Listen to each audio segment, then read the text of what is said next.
Oh, George Bush believes many things. Yes, I'm afraid so.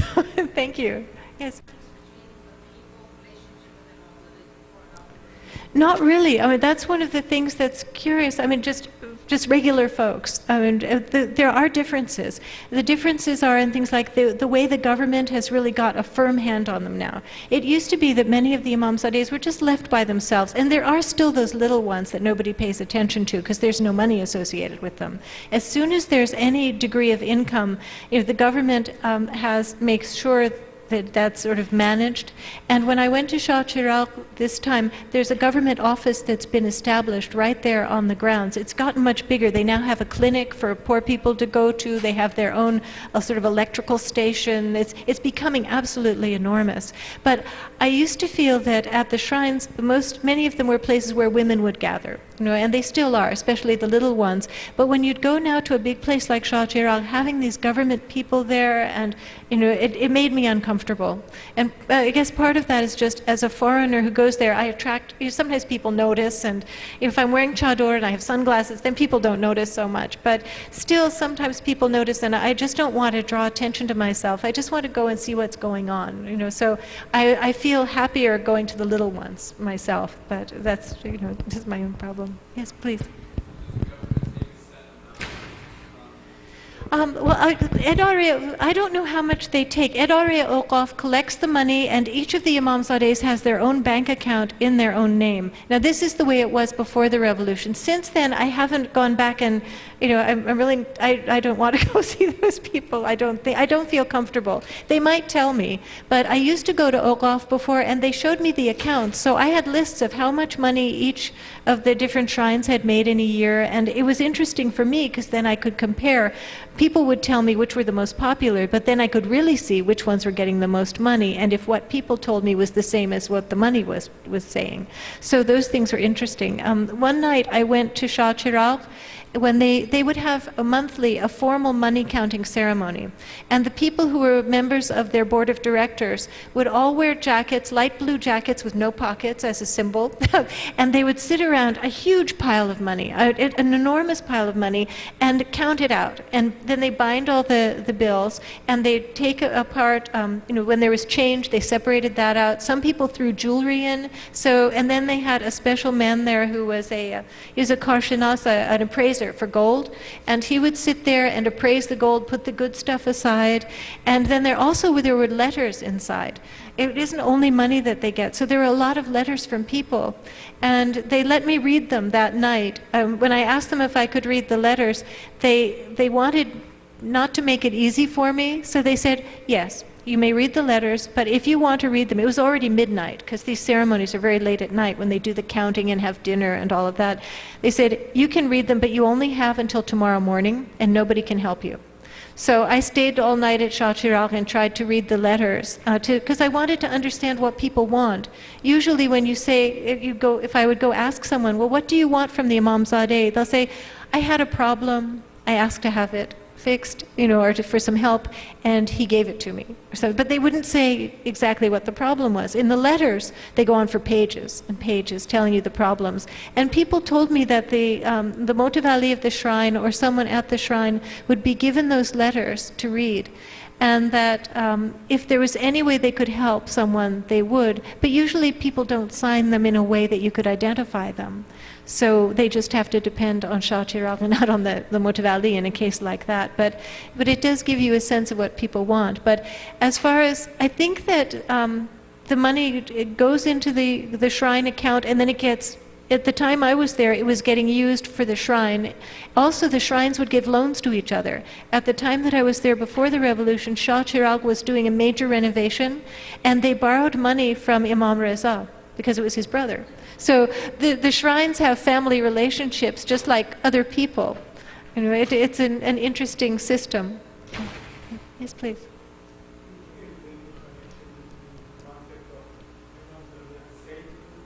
Oh yes, they're very similar.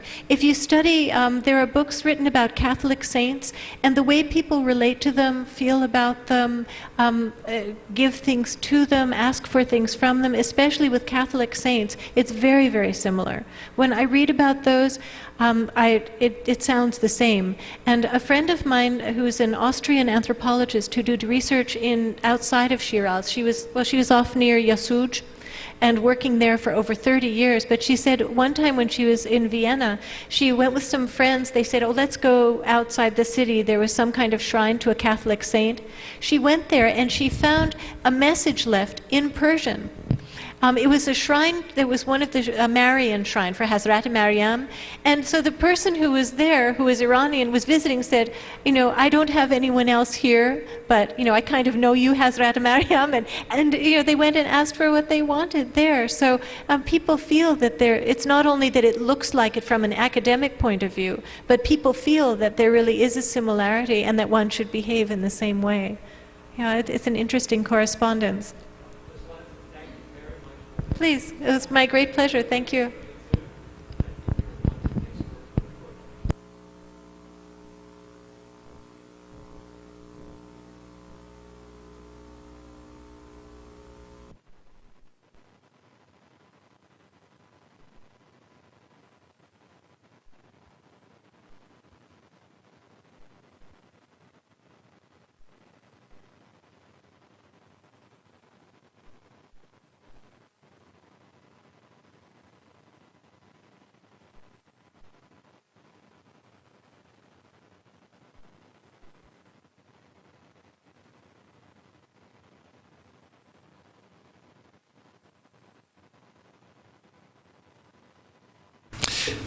It is with great honor that I'd like to introduce Dr. Hakak here. He has kindly and graciously blessed us with his presence during the past 5 years. He's spoken about Persian literature and various aspects of Persian literature as it pertains to freedom, social contracts, and other topics. He is well known to the Iranian community for his great efforts in study of Persian literature, comparative, and introduction of new sciences of comparative literature to the Persian arena. He is a professor at Maryland, and he's been there for some time now. His work started in Iran and came to the States some years ago to study at Rutgers, where he received his PhD. And then he proceeded with studies at University of Tehran, Columbia University, and University of Texas. He's had posts in various universities, and his majority of activities are geared towards Encyclopedia Britannica, writing articles for Encyclopedia of Iranica, and various journals. He's well published in the field, and his work have been translated to French, Dutch, Spanish, Russian, Greek, Arabic, Japanese, and Persian. He's certainly considered one of the authorities in the field of literature and Persian studies. It is really with great honor that I would like to introduce Dr. Hakak, and I hope you all enjoy this amazing feast of Persian literature in English. Thank you.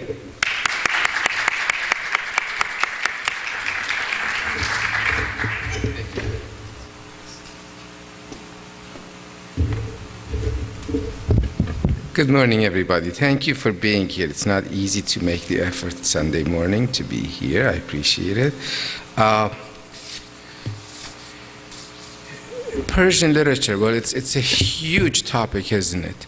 I have been persuaded for years now that in this aesthetic tradition, we have an instance of a continuous tradition for over a millennium that can teach us a lot about the growth of literature, the evolution of literature. I would like to conduct this session as a result, much as I do my classrooms, if I might. and that is not monological, but in a give and take kind of way. It's hard for me to guess at your level of acquaintance with Persian literature or mastery of it. I will not assume anything. I would like to make a few general remarks on the topic that I addressed yesterday, and leave the rest, if you would agree, to your curiosities, what it is that you would like to know about this tradition. I happen to think that it's an area of examination that's deeply worth your while, anyone's while, to delve into, not because it is my literature, but because I have studied comparative literature, and as a result of that, I have been able to bring to the canon of Persian literature the basic state of theory of literature. Literary theory is a big field, and now in post-structuralist era, where we are faced with discourse analysis, as expounded by Michel Foucault and other thinkers, deconstruction as Derrida has proposed and we are practicing, semiotics, a very important theoretical basis for understanding all linguistic structures, including literature, all aesthetic ambitions that express themselves in language. And as such, I will not bore you with the details of those theories. That's not the function of a general talk like this. What I hope is to kind of pick your curiosity, give you reasons to want to spend some time on this in this very, very busy life of ours that we've got. Essentially, to summarize, what I addressed yesterday was one of the transition periods. Transition periods are interesting eras in literary change, because by its nature, the word transition means we really don't know much about it. We don't know how to explain it. We are more comfortable dealing with established discourses in literature when we know an author's ideology. It comes through, it's communicated. As Tolstoy would say, it attempts to infect us. And I think he uses that provocative word to make us aware that literature is not innocent. Suffice it to see, and of course some of my compatriots not familiar with comparative perspectives in literature would like to kind of put Persian literature on the pedestal as this treasured entity where all kinds of great and positive ideas are posited. It is mostly so, as in many literary traditions. Nonetheless, there are ideological underpinnings in this body of work that we need to be aware of, and that if we are not mindful of what it is that we are reading and we're being fed by these authors, we might get to develop ideas that may not be quite commensurate or amenable to our the shape of our lives. I think much as Persian literature in general has played a positive part in the advance of Persian-speaking worlds, and again, mind you, I will not be using the word Iranian so much in this as Persian, because after all, literature is an aesthetic system that's based on a language. The language we're dealing with is Persian. Some people erroneously calling it Farsi, because it's much like calling German Deutsch or calling Spanish Espanol when we speak English, and it has created some confusion. Suffice it to say that all academics are of one opinion, and that is that languages have other names in other languages, and the integrity of a language has to be preserved. Otherwise, all sorts of confusion arises. When we speak Persian, we don't say English. We say Ingilisi. That's the Persian word for the language that I'm speaking right now. Similarly, the correct word in English for our language is Persian, but that's a minor point. It's ultimately, if enough people say Farsi, Farsi, Farsi, eventually we'll all be saying that. The trouble is, it then sounds like a newly discovered language with no tradition, no history of give and take with English, whereas this language has had at least 300 years of sustained give and take ever since the Dean of Oriental Studies, Sir William Jones, became adjudicator in India and studied the classics of Persian literature and so on and so forth. Anyway, all of that aside, this literature, as I say, has been continuous for over a millennium. It started in Central Asia, which was to the east of the heartland of Iran. Remember, the country of Iran today is a truncated version of the Persian-speaking world. The Persian-speaking world is still not confined to Iran. Many Iranians don't know that. The likes of your parents may equate Persian with Iran. They don't know that it's also the language of Afghanistan, it's also the language of a good chunk of Central Asia. In times past, it was the language of Indian courts. A lot of Indians contributed to Persian literature.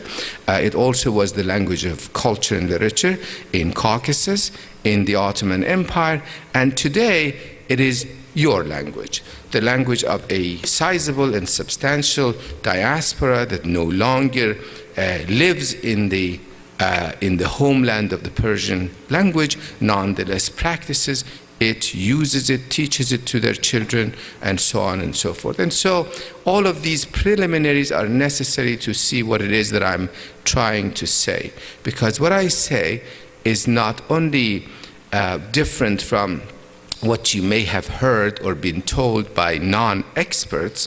Of course, people believe there's no such thing as non-expert in Persian literature. Everybody's an expert in Persian literature. It never ceases to amaze me how everybody's an expert in Persian literature. It's a good thing in a way, but it also militates against a knowledge-based understanding of that tradition.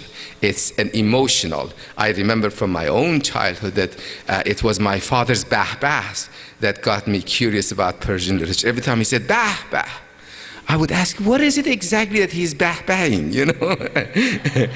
That appreciative approach to literature can be a good first step, but it can't be an ultimate resting place for our understanding. That's when you say, there must be something precious here. There must be something that works on these people's emotions. Let me see what it is. And I sometimes have problems separating myself as a professional student of that literature and someone who has got at least 20,000 lines of Persian poetry in my head, separating that entity from a rigorous analyst of this tradition that looks at it most critically, analyzes it, examines it, interrogates it. I really invite you to interrogate the text that you're reading. That's the best kind of celebrating this tradition. Celebration does not mean just, passive acceptance of everything. Because, as I said, remember what Tolstoy has said, literature infects our idea. Hitler had a lot of poets and writers around him that propagated nefarious ideas. And I'm not implicating Persian literature in any of that. Nonetheless, I am saying that literature in general, English literature, Eskimo literature, Chinese and Burmese literature, and all of those are not innocent arenas. They are arenas of social contestations. Social groups fight one another through production of literature as much as on the battlefield, etc., etc. And as such, I'm inviting you to develop as much of a critical faculty in facing this glorious tradition as you possibly can. Essentially, going back to the evolution, about 1100 years ago is when this literature appeared in the courts of 3-4 major Central Asian cities. Bukhara was one. It is still a bastion of Persian literature.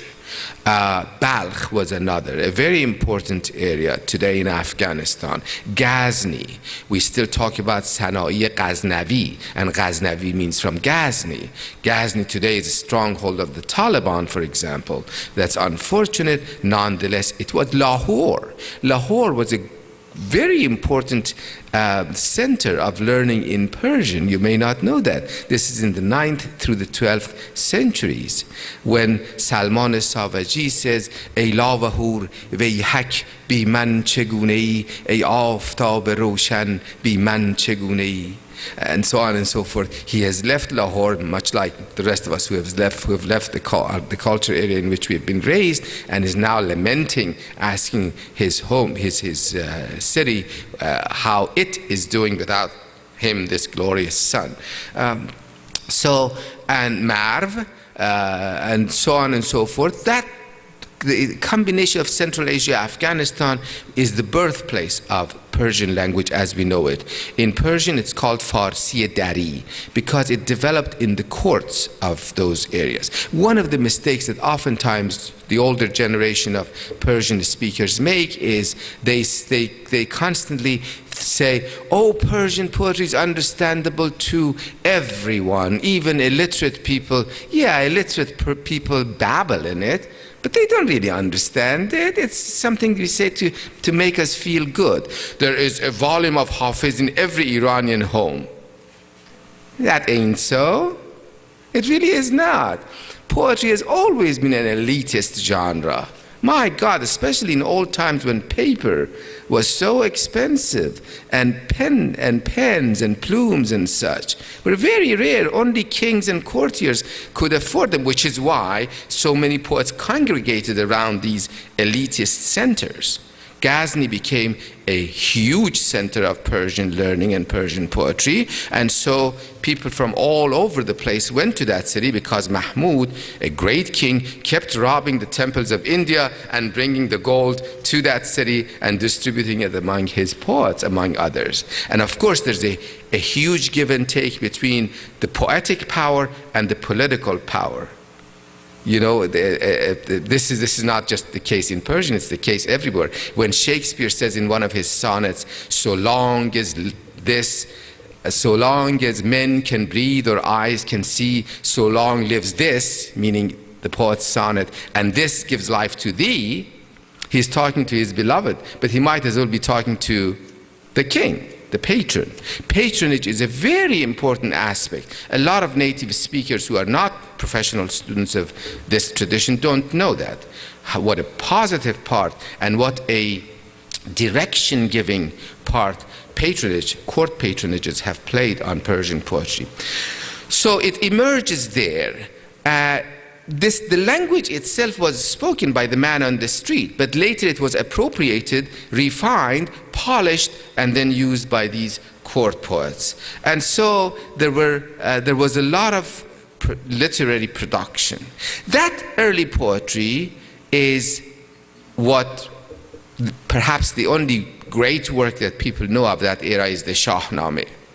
Not only because it came out of that ambiance, that atmosphere of learning, but also because it brings together a lot of scattered strands of Persian mythology.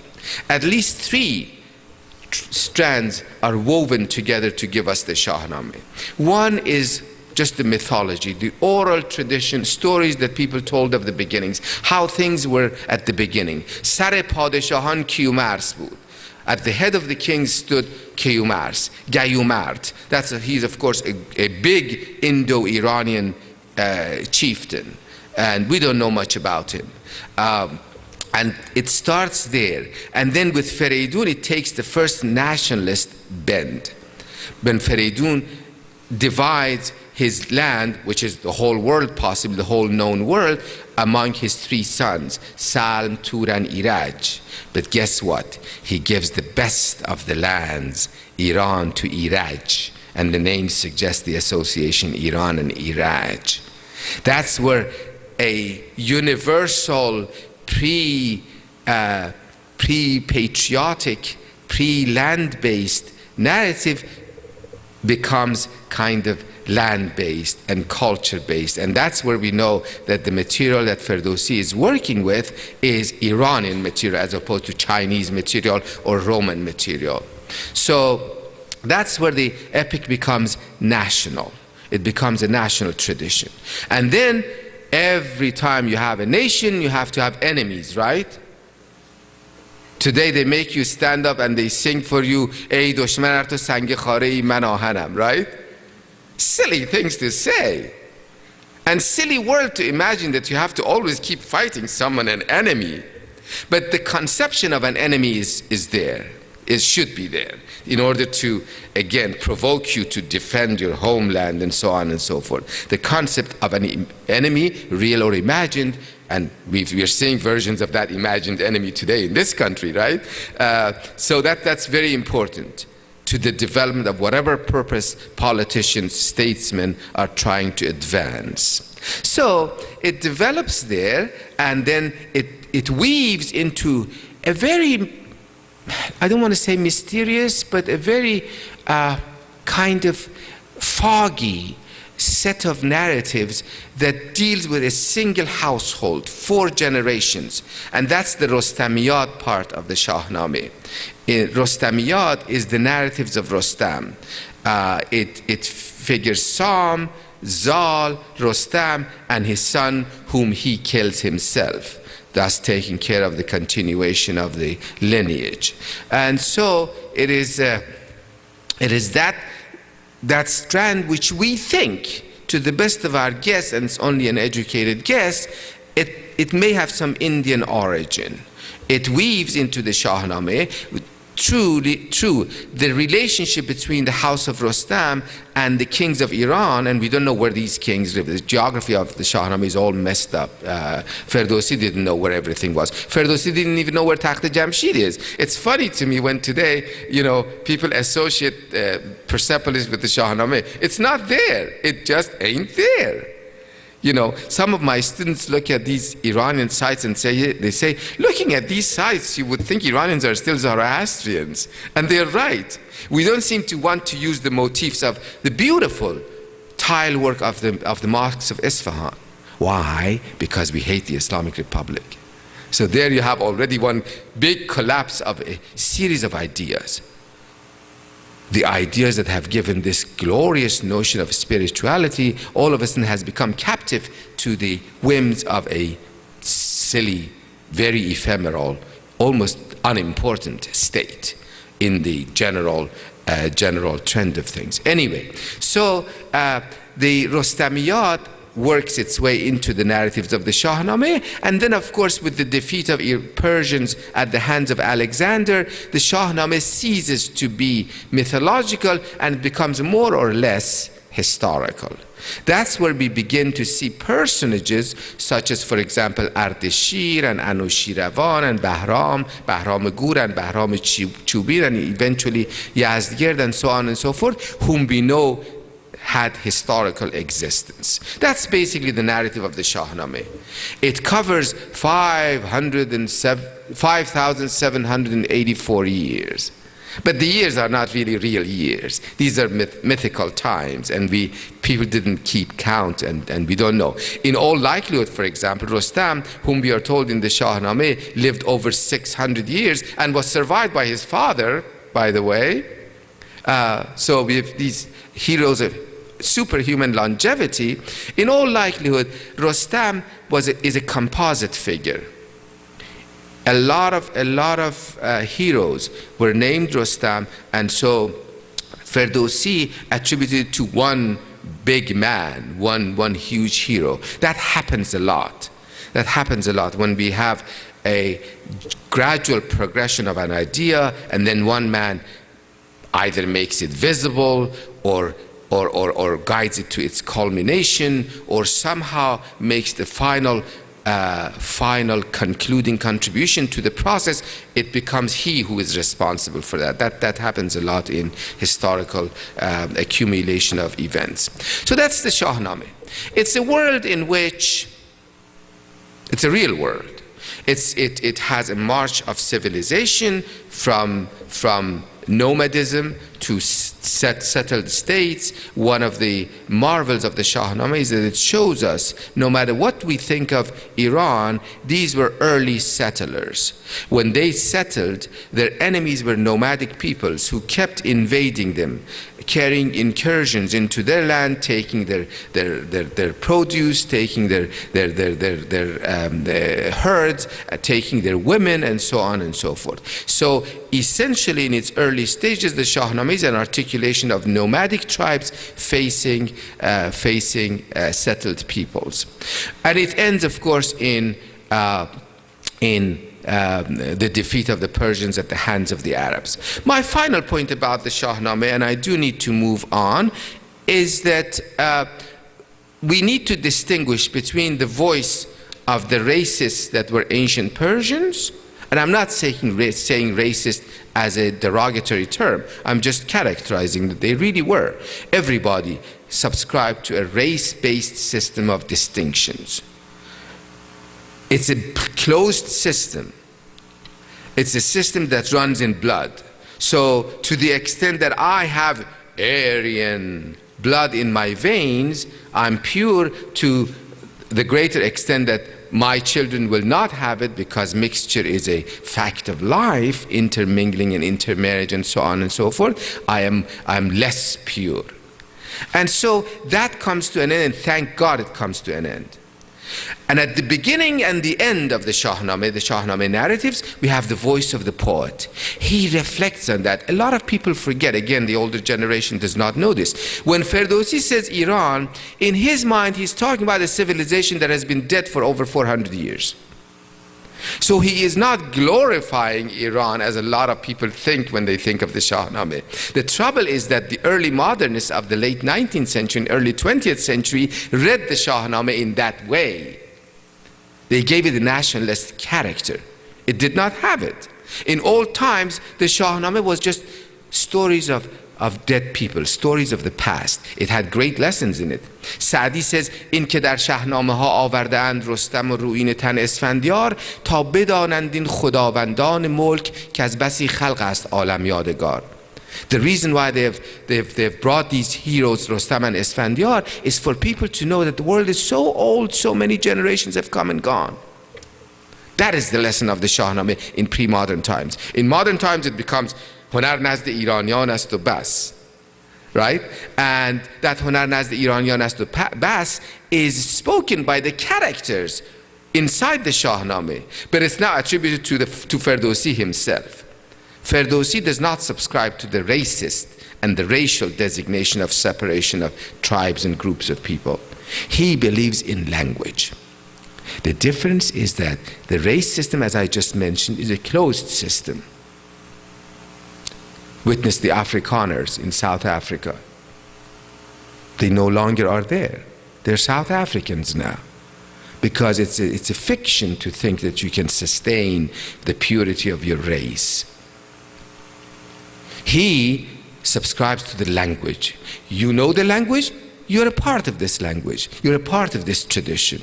So it all is perception based. If I think Rostam and Esfandiar were my great-great-great-grandparents, they are. That's all that counts. That's why we have letters in the 16th century written by Ottoman empires to the kings of Safavid Persia in Isfahan saying, you are the children of Zahak, the Marduk, the bad guys. And I am the grandchild of Feridun and Kaykhosro and so on and so forth. Everybody wants to claim these people. So that's one stage in this the development of this literary tradition. The next stage is the mystical literature.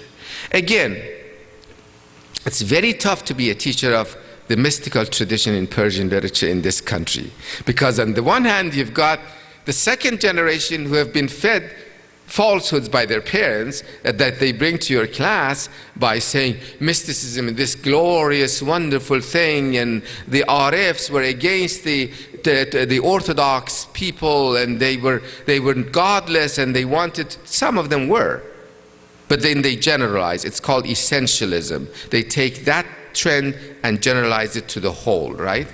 And then on the other hand, you have Americans who think that you have to have had at least a few inhaling the smokes of marijuana to know what mysticism is. It is not either of the two. It is a reaching out. It's an aspiration to rise above. It is a realization that it would be a silly God to have a torture chamber called hell and a garden called heaven. And the fear of hell and hope of heaven are lame excuses for being good. They may have worked at times. They may still work for some people. But my God, it would be a terrible humanity if we had everyone, thinking that their actions were motivated by the transaction they are running with God, the balance sheet, right? We were told that there are angels on our shoulders, and this one is on the right shoulder. Is this right? Yeah. The right shoulder is writing all the good deeds, and this one is sleeping all the time, probably. And this one is very busy writing all the sins that we commit. Now, to the extent that we have outgrown those confining bases for belief, we need to credit the mystics. Where they fall short of my expectations is they too set up their own hierarchy of murid and murad and initiators, the novices, and then the qutb, the sheikh, right? And به می سجاده رنگین کن گرت پیر مغان گوید. So pour your wine over your prayer rug, if this guy says, because he knows best, right? So it's a big patriarchal system right in its own right. And that's where I part company with it. I part company with it where Rumi says, نگفتمت مرو آنجا که آشنات منم در این سراب فنا چشمه حیات منم. Didn't I tell you were doing wrong? How many times have your parents told you that? Didn't I tell you? That didn't I tell you still exists in the culture. That's where what the part of mystical literature that we need to part company with. We can do away with it. And so, but the rest of it, there's a lot of good. It creates a space where you can have your own God. And this is very important in old times when social pressures were so much more than they are now. We are blessed in modern times by the fact that I can stand in front of you and say, I do not believe in God as articulated in any of the religions. If I had said that in former times, I wouldn't. I'd better not. So there's that mystical tradition. And of course, somehow the Persians are so verbose, have written so much that even a professional student like me cannot claim to have read everything that they have written. So we end up selecting some texts and examining them. Fortunately, we have a growing body of Persian literature and English translation in the past 30, 40 years, and you now have the opportunity to examine everything from the Shahnameh in the wonderful translations that it has had by so many scholars, the latest being Dick Davis, my friend and colleague at Ohio State University, and the mystical tradition as well. The Masnavi was translated once by Nicholson. Portions have been translated by others. Now it's being retranslated by Javid Mujaddidi, my friend at Rutgers University, and you'll have occasion to read it. The Ghazals, of course, not all 3,873 of them have been translated. They couldn't be, it's too much, but a good selection has been translated. A lot of times in talks like this, and I know this may come up here too, people ask me about Coleman Barks and his translations. I thank him a lot for having done it. It's been a true service. I have an article on what he has done, the kind of activity he has done, and before him, and again, it has its own pedigree, this kind of activity, which lies beyond translation. That's what the title of my article is. It is beyond the literal or free translation. It's creating versions. That's what Fitzgerald did too with Khayyam.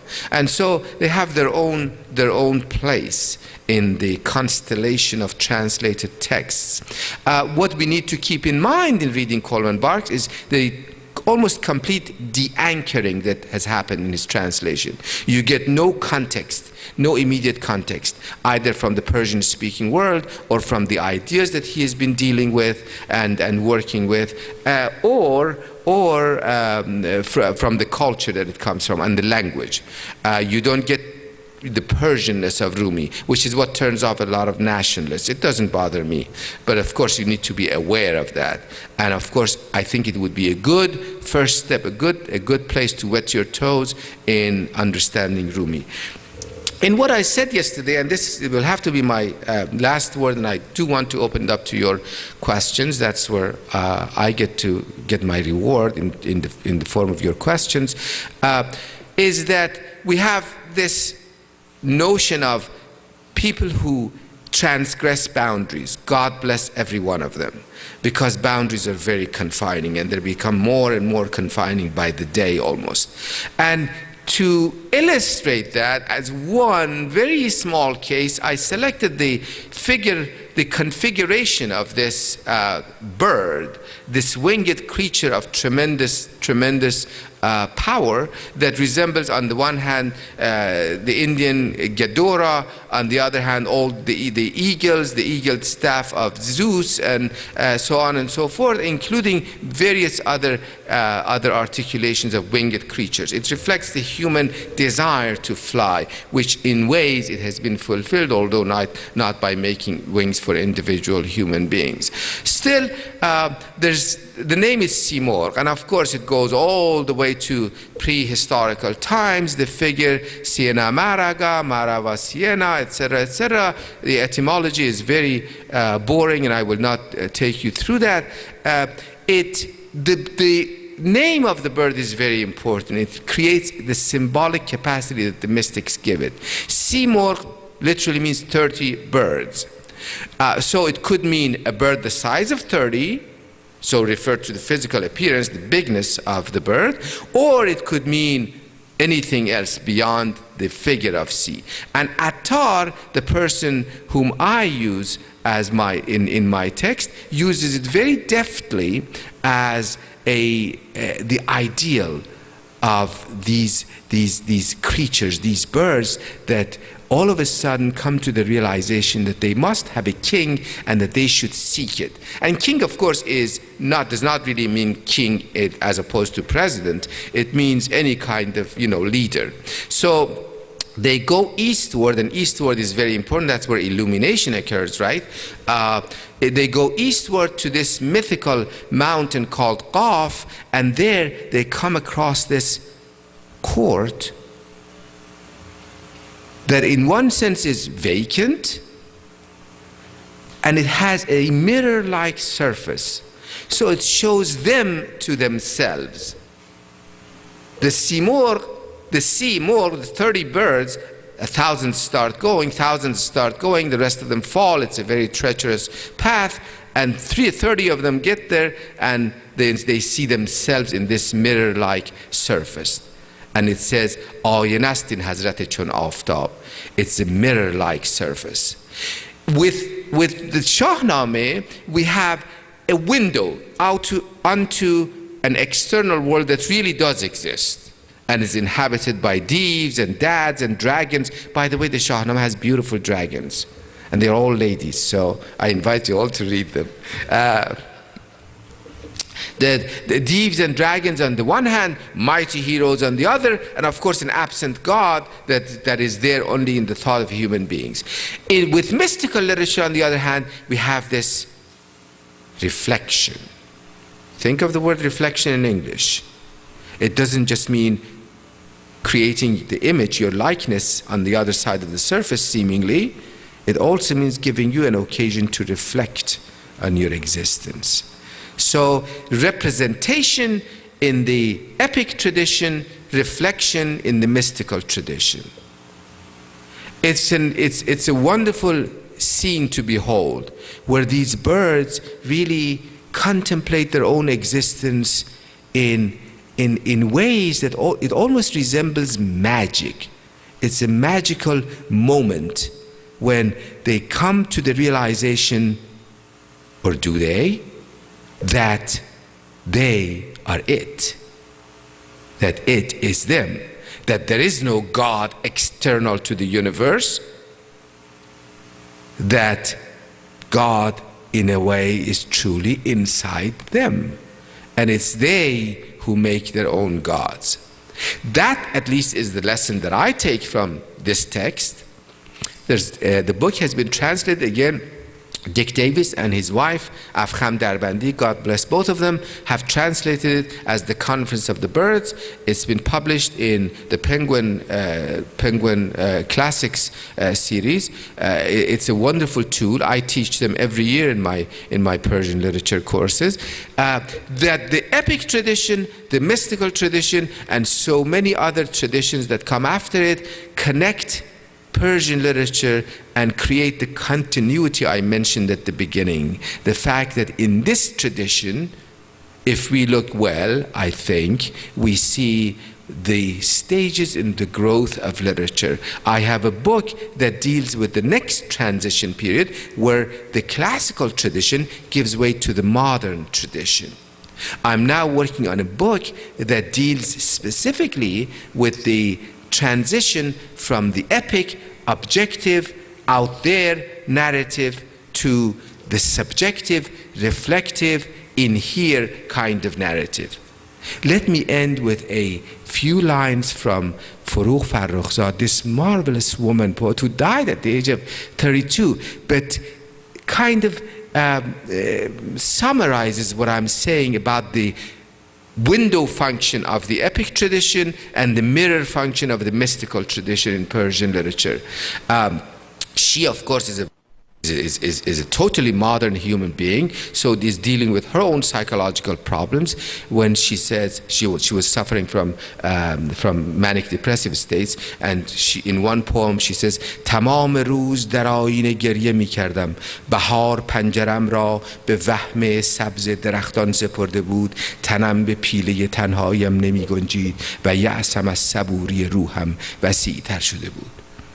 So when the window that's supposed to show you the green world out there closes you off because it shows you a wahm, an illusion, a green illusion, it's almost like the opening of the wasteland, mixing memory and desire, etc., etc. Then it invites you to look in, and you see inside, and there's a lot of hopelessness in her state of mind. So the window and the mirror.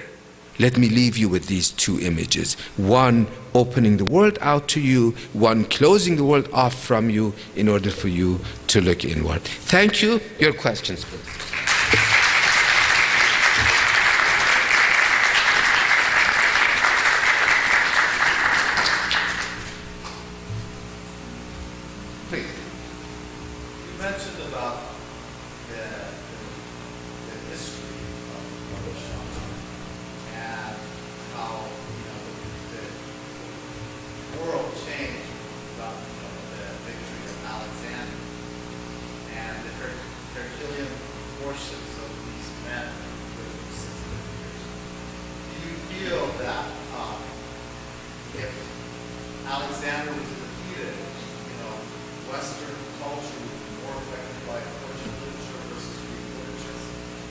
Are we talking history or are we talking literature? If you're talking history, I don't know. No matter which one we're talking about, we don't really know. That's the trouble. Sure. That's the trouble with the ifs of history. What would have happened if? Yes. Sure, yes, thank you very much. The question is, what do I think would have happened had the Iranians defeated Alexander, or at least sent him back? doubtless their civilization, the pre-Islamic civilization of Iran, could have been more continuous. Nonetheless, it's a large question and a good one. From another, we can't really, as I say, we can't really see the implications and the ramifications of a defeat that may have been what would have happened if it had been a victory. But one of the, up until a few years ago, if someone asked me, is there one book on Iranian history that one should read from the beginning to the end and be informed, and written in a language accessible to non-scholars as well, I would have said we don't have it. I have good news for you. We do have it, and I invite you to read this. Gene Garthwaite, that's Garwaite. He teaches history at, I think it's New Hampshire or Vermont. He has written a book called The Persians. Now, there are lots of titles, a lot of books by that title, The Persians. His is a very good work in that it talks about some of the basic underlying principles of Iranian history. One of them I mentioned, the constant tension and give and take between nomadic tribes and settled peoples. The other one is what you just mentioned, and that is the empire-building Iranians and aspirations to democracy. When Iran was held as a culture, to the east of Iran, there were government systems that were based on consensus, on bringing everyone together, discussing an issue to death, making a decision on that basis, on the basis of a majority rule, etc., etc. You see the remnants of that today in Laya Jirga in Afghanistan, which you might have come across the idea. When they want to discuss leadership, they make a Laya Jirga. That was Eastern Iranians. The Western Iranians were empire builders. They were mostly stationed in southern Iran, in Fars, in Elamite territories, and of course in Mesopotamia when they held sway over that land. The configuration of the modern country of Iran has erased that line of division between Eastern Iran and Western Iran. And today, the principles of government are primarily derived from the empire builders. So Iranians continue to cherish notions of building an empire, ruling the world, or ruling as much of the world as they are capable of, regardless of what trajectory, what all-inclusive ideas they may use, whether it's religion or progress or whatever. But one of the tensions in ancient Iranian history, in the three dynasties that Iranians study, and that is the Achaemenians, the Parthians, and the Sasanians. The Achaemenians and the Sasanians, the first and the third, are empire builders, empires, and the Parthians are basically decentralized, shall we say, in modern terminology. Now, there is another dynasty that Iranians do not consider part of their history, and that's Kushanian. Kushanian were in Central Asia, and they were a very good dynasty, very, very little examined, very little studied, because they do not have an existence claimed by any political entity today. Neither Iran nor Afghanistan nor any part of Central Asia claims them as their ancestors, and so they remain much like the Kurdish people, unclaimed, stateless, and so on and so forth. So there's that idea, and I think one of the dynamics of Iranian history is this tension between centralized empire building motifs versus the disintegration, the decentralization, and local rule. Modern Iranians do not like local rule. They call it Khankhani or Muluk-o-Tabaifi. Actually, it was a very good system because it exerted local control. Yes, please.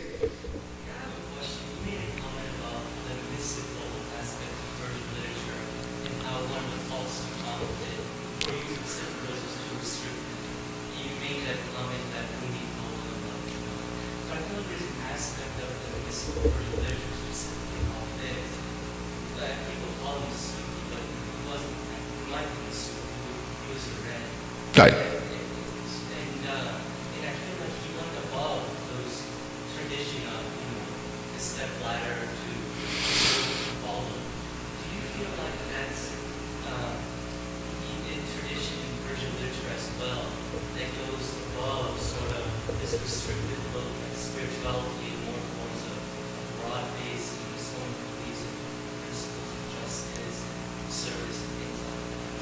Thank you. The question is, how would we deal with a poet like Hafiz, who seems to move even beyond the mysticism as I defined it, and go to rendi, a concept that does seem to defy, or at least dissolve, the notion of mystical literature, and how I evaluate that trend, right? Thank you for that question. It's based on more information that I allowed myself to imagine in you. Obviously, you know your Persian literature.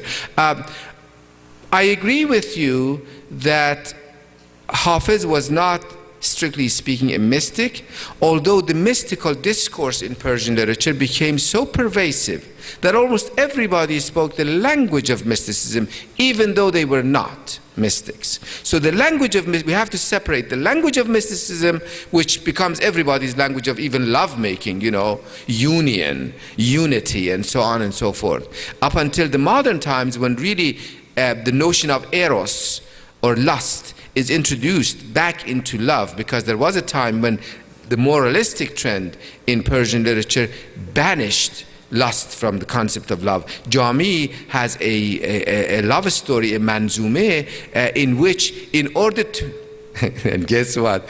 I'm sorry, ladies. In order to create the perfect man and the pure person, you have to bring him up outside the woman's womb, because a woman's womb, by definition, is polluted to these people. That, of course, is a degenerated form of use of mysticism, and very perverse in its absolute patriarchal and misogynistic kind of vein, but it is there. But the language, there is no way to get away from the language of mysticism until the modern times. Now, the solution that Hafiz finds to this problem, he being a very, very highly intelligent man, is to be a rend. The trouble with that is that not everybody can be a rend. It may be a good solution for a single person. حافظم در مجلسی، دردیدکشم در محفلی، بنگرین شوخی که چون با خلق صنعت میکنم. Right? So I play this in one place, I play that in another place, and no one catches me on. Today we call it hypocrisy. Okay, and he himself is of course against Zuhd Riyai. So there's that notion of rendi may be a good solution for somebody as intelligent and as supple, as articulate, amazingly articulate as he is, but not for everybody, not for a society. One problem I would like to mention, and a caveat to what I just said, is that we really don't know as much about any of these poets as we would like to, because unfortunately we cannot find the dates of each poems. Iranians have found one solution to it. Hafiz is always 60 years old, always mature. You do not see a 20-year-old Hafiz who's trying to find his way around women. All the things that we have gone through, right? You don't have people grappling with those issues. You always have these totally mature, perfect human beings. It's stereotypical. It stereotypes people. We do not know, we cannot date the poems. The tradition of divan making was such that you would choose a poem that begins with Aleph, the first letter of the alphabet, and ends in Aleph, and that becomes your opening of the divan, and the ye is banished to the end of your divan, and so on and so forth. So we don't know which one. حافظ said زلف آشفته و خوی کرده و خندان لب و مست، پیرهن چاک و غزل خوان و صراحی در دست، نرگسش عربده جوی و لبش افسوس کنان، نیمه شب دوش به بالین من آمد بنشست. Is this a story of wet dream, or is this a vision of God? I'm sorry, I'm being sacrilege. I'm committing sacrilege and being sacrilegious on purpose. We need to break the sanctity of these people in the minds of the modern readers. All too often, we go to the tradition of Persian literature on our knees. Tell us how to live our lives. Well, I'll tell you, they were as confused as we are. So, to answer your question, it may be a temporary solution for one free spirit of a man. I don't think it can be a solution for a collectivity. Yes, please.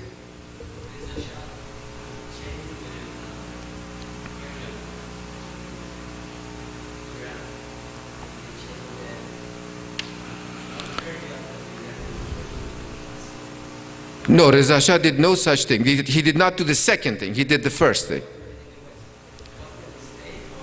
Okay, okay. Thank you for asking, although it's a loaded question.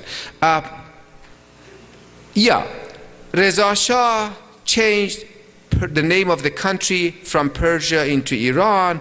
Did Reza Shah change the name of the language from Persian to Farsi? He did not do the second one. He had no right to do the first one either. Unfortunately, governments do things they don't have rights to do that all the time in our part of the world. One of the blessed things in this country is that George Bush cannot decree that we now start writing English in the Arabic script. Thank God he can't. Or change the name of the United States into something else. In our part of the world, unfortunately, in modern times, politics and culture have been mixed, and because politicians have been some of the lowest cultured people, unculturelessly, totally uncultured at times, bad consequences have happened. One of those, I think, is to change the name of Persia to Iran. Okay? Now, why it was bad? Again, I am one for continuity. Persia was, for good or for bad, the name of that political entity to the West, in the same way that China was the name of another country, Egypt was the name of another country. Fortunately, and India was the name of a third country. China, India, and Egypt were wiser than or the politicians were wiser than Iranian politicians, and they did not have this Aryan air, hot air of Aryanness, so they did not ask Western countries or the United Nations or the League of Nations to change the name of their country to something else. Unfortunately, an uncultured man called Reza Shah, advised by a lot of chauvinistic nationalists of the time, did that in 1935. But today there's nothing we can do about it. If you read the roster of nations by the United Nations, you do not see across a country spelled Persia. Did I spell it right? Anyway, so we are stuck with Iran. It has always been the name of Iran in the country, so the continuity is there. But the continuity, unfortunately, has been disrupted in the minds of Americans and the British and the French and so on and so forth. That's what we need to deal with. A lot of people keep saying the name of the country was changed from Persia to Iran, and they don't say that this was a request to the United Nations so that in Western languages, Persia would be replaced by Iran. And so they create the illusion in the mind of their speaker, which is not true, and that is the Iranians changed the name of their country. The Iranians have never changed the name of their country. Iran, spelled Aleph, Ye, Re, Aleph, Nun, has always been there, okay? But we're talking about it's the equivalent in these languages. Yes, it happened. Reza Shah and no one else had anything to do with the change in the name of the language. The entity that had something to do is you young people here. You committed the mistake of, because you like people to say chelo kebab, it's also Farsi, and you ended up creating a problem that we academics now have to solve somehow, and I hope you'll help us solve it by returning the rightful name of that language to it. Persian is the name of that language. The Arabs did not ask the world to call their language Al-Arabiyyah. Okay? We did. And so that it's a mistake. I think it's still reversible. A lot of my colleagues think I'm fighting a rearguard battle. Could be, but if in a few years, the Encyclopedia Britannica starts using the word Farsi, fortunately it does not. And fortunately, my spell check, the spell check in my computer still flags the word Farsi as a wrong word. Thank God. That's because I informed those people when I was in Seattle to please use the rightful word. In a few years, if they change that, if Britannica changes it, my position will change to what my position is today about the name of the country. I don't like it, but I'll have to use it. Okay? So those are the criteria by which we go. Separate the name of the country from the name of the language, accept, fortunate or unfortunate, the change in the name of the country in the English language, try to correct what's happening at this time, return the rightful name of our language in the English language. By the way, there's a word for this phenomenon of having other words in other languages. It's called exonym. E-X-O-N-Y-M. It means the name of a proper noun in another language. Okay? So Persian is the name of the language that they speak in Tehran and Shiraz and Isfahan, the name of that language in the English language. Okay? If you continue to say Farsi, eventually it will win over, because in this country, fortunately, people go by citations. They don't make evaluative or normative dictionaries, and we too will have to follow suit. Please. You mentioned that your colleagues oftentimes put Persian literature on a pedestal, whereas you have to be a lot more rigorous in really evaluating its merit. I think presently, especially in the last 10 years, there's such an obsession, fascination, hunger for specifically pre-revolutionary, post-revolutionary Iranian history, and especially as told and written by women during that time, that every day I go to Borders, there's a new book, and there's just a plethora of literature that's evolving and being printed on a daily basis. You being more critical of this because you don't necessarily have the same hunger for it, what do you think of the quality of writing of these books that are emerging today? Thank you. That's a good question. What do I think about the quality of the recent literary works that have been translated into English? I think I said not my colleagues, but my compatriots who are not students of literature. My colleagues are one in their evaluation at different stages of it, but one. Go ahead. You wanted to. I don't mean necessarily translated. I mean, there's lots of translated as well, but those actually written in English, not necessarily. Oh, okay. If a work is written by an Iranian in English, including myself, that's not part of Persian literature. That's part of English literature. It's at the margins of it, so the dividing line is language. I thought you were talking about works written by the likes of Sharnush, Parsipur, and translated into English. That's good. It's good. Remember, my posture about Persian literature, critical as it is based on having read as much as I have been capable. So anytime someone makes a statement about Persian literature, your first question should be, excuse me, what works have you read? That would block ignorance from seeping through. Right? It's claiming authority in the name of something that you are, not something that you have done. I do not just know Persian literature. I know Shakespeare and Milton and Wordsworth and Whitman as well. And if a lot of Iranians haven't read Hafiz, which they have not, they claim to have because they have heard some lines, then they don't count. And if my colleague Dick Davis and so many others like him have studied Persian literature and they've taught me, the native, so much, they too are authorities. So again, the authority does not accrue to me for what I am, for what it does accrue to me for the books I've written, for the amount of knowledge I can display, for I've acquired, and I'm still a disciple. I call myself a professional student of Persian literature.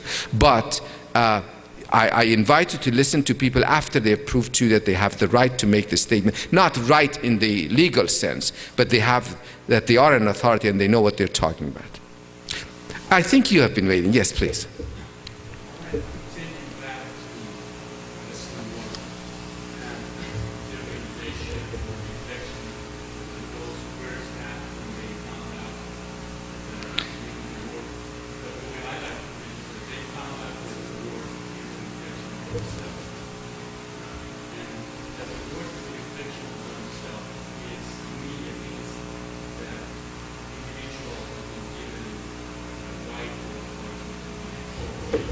Sure.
Sure.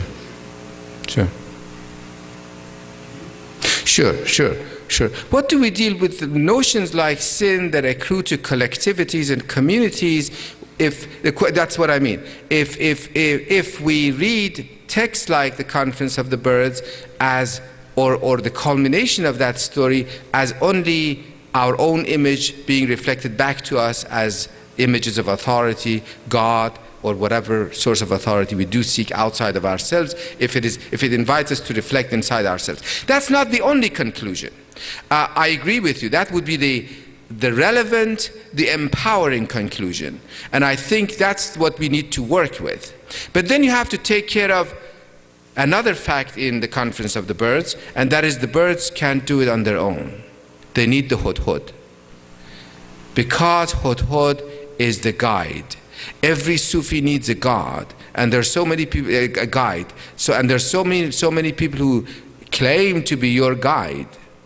You know, one of our friends back in Seattle some years back, who pledged allegiance to one of these Sufi sheikhs, in this case he was residing in London, came back very enthusiastically and told us, آقا فرمودن من شما رو به لقب گدا مفتخر میکنم، شما میتونید من بگید شاه.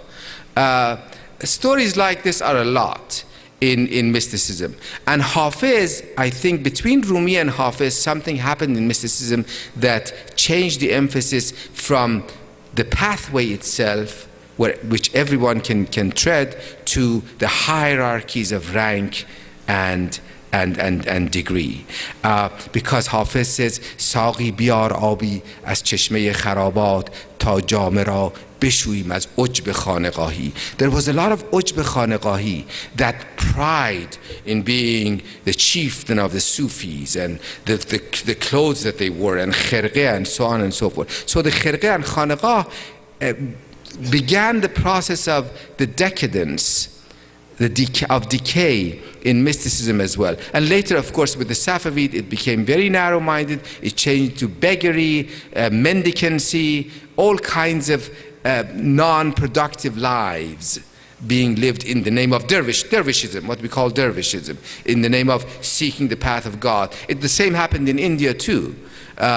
So it ceased to be the dynamic context which provided us with the motive to set on the way to explore life with all its glorious manifestations, including lust. For the life of me, I do not understand why we separate lust from love. Every inclination comes from that which we have been programmed with. The desire to explore someone else's body, to unite in a very physical way with someone else. And everything else is built on that. Unfortunately, because language is a dichotomous system, lust became the opposite of love. عشق‌هایی که از پی رنگی بود، عشق نبود، عاقبت ننگی بود, right? That's not true. One of the things, if there is a final advice I want to leave you with, and I will take some more questions, is question the proverbs. Remember, language as a system is different from the world as a system. The world as a system is continuous. There is no such thing as night and day in the wordless world. Night and day are linguistic designations. What is in the world of phenomena is the constant increase and decrease of light within a 24-hour period. That gives us a basis for why Persian poetry is so pervasive, so glorious in the hands of the masters like Hafiz, and so silly in the hands of lesser makers of Persian poetry. Let me get back to other people, and then I might come back formally or informally. Go ahead, and then Dr. Ansari. Do you see any novelty in efforts to separate few Persian words from... No, it's charlatanism. Go ahead. If Ferdowsi, one day, after 200 years of not being able, or Iranian not being able to write in Persian, made an effort, and he claims that he suffered 30 years to make the Iran alive again, if he actually make an effort No, he did not. No, he did not. Ferdowsi used the language of his time, as we use the language of our time. And he never said, I revive Iran. به عجم زنده کردم بدین پارسی. And for him, Ajam had nothing to do with Iran. Ajam had to do with the Turks, the Persians, the Arabs who had learned Persian, the mixed race of man that was working on the verbiage, the tradition that had come to them from Islam. He also says, I am a servant of Muhammad and Ali, Nabiyo, Wasiyo, etc., etc. So I really advise us all to stay away from selective reading of passages and essentializing Ferdowsi on that basis. The nature of language is to change. In fact, I think the fact that Ferdowsi is still understandable to the rest of us, in one sense it's great. It gives me my job. Okay? In another sense, for the culture, it's a very confining thing, because that means Persian is still lagging in the area of the language of science. We still do not have a language of medicine or physics or chemistry or any of the sciences. Fortunately, the people are working on it and it's happening. But there's a conservatism in the nature of Iranians that is left and reflected in their desire to keep the sameness of the Persian language. And unfortunately, because they don't have anything else, they keep going back to these coinages that have no meaning, and they think they create for themselves the illusion of going back to a pure Persian that never existed, never will. Dr. Ansel. Well, I did like to make a general comment regarding your concern which you have expressed right so yesterday and today, that how important it is to go back to literature, try to read it, understand it, and not to selective or politicize it. It seems to me among the forces and sources that right now, at least in the last 10 years that I'm following the field, are shaping the existential identity of the second generation, that's the problem. Persian literature increasingly is playing a major role. That is becoming, obviously, as we refer to, as a window through which they are able, what they call, reclaiming their own identity or rediscovering the Persian heritage. But what a very interesting experiment is happening here that no other second generation in America has had. A slightly so second generation of German had it in the late 20th century, but no other second generation. It happened in the third generation of Irish, Italian, and others. Among the second generation Iranian, this notion of, as they call it, reclaiming the identity is happening, but it's happening in a way that, and this is my point, the Persian language, that is the language, is not the major ingredient of what they call being Iranian. They love to learn Persian language, they emphasize that if they marry, they would rather they choose to learn the language, but in their own self-definition, when I ask them, what do you mean that you're Iranian? What Iranian means to you? The language is not there. Sure. I wanted to share to this, the audience to see what is really the point as well as your own experience. I agree with you. The question is the place and position of the language within the configuration of identity development, the second generation. Of course, you're the expert. I'll listen to you on that. But I agree with you that it is the parents who are pushing the language, because for them, language has been the defining index of their identity. I think it is good that the second generation may be resisting it. Of course, I recommend that we all know the language, but it is not true to say, oh, you don't know Persian? What kind of an Iranian are you who don't know the language? Because there are many, many ways of remaining an Iranian without the language. It's not easy. And it would not be my recommended course, because language does really provide a window to the best ideas that have been expressed.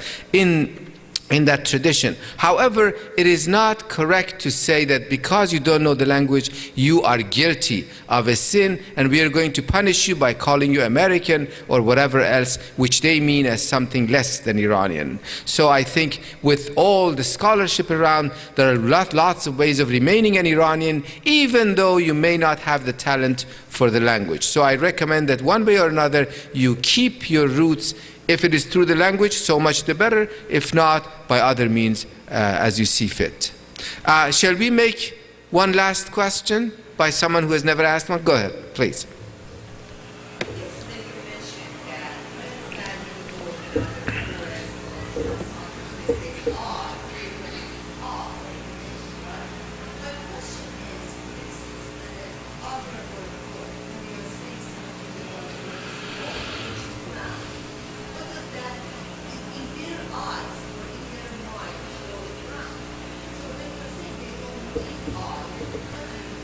Well, thank you very much.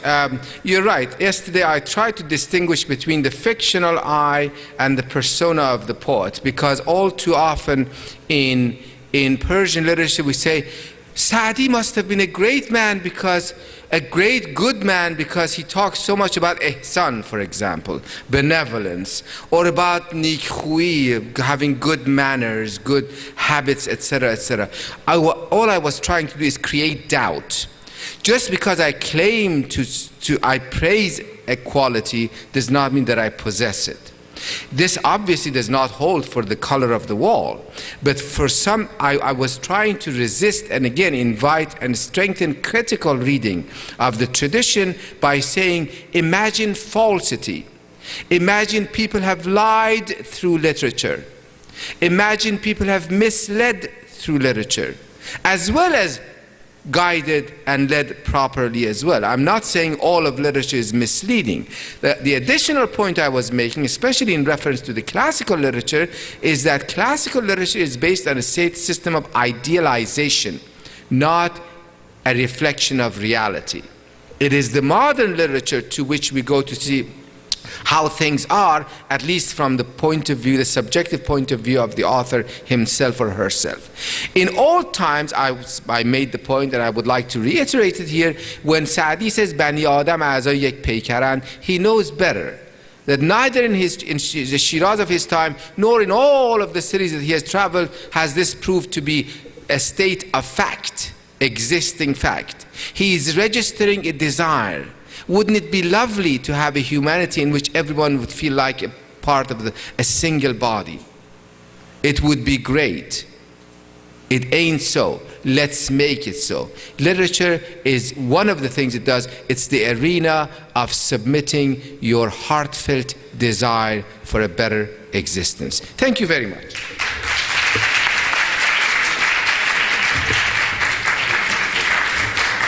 Ladies and gentlemen, just one second. You have exercised your patronage by being here. The history that has been belonged patronage and give patronage, the right of patronage to only those few who were select and elect has been bestowed upon you. Your presence here is an indication of that.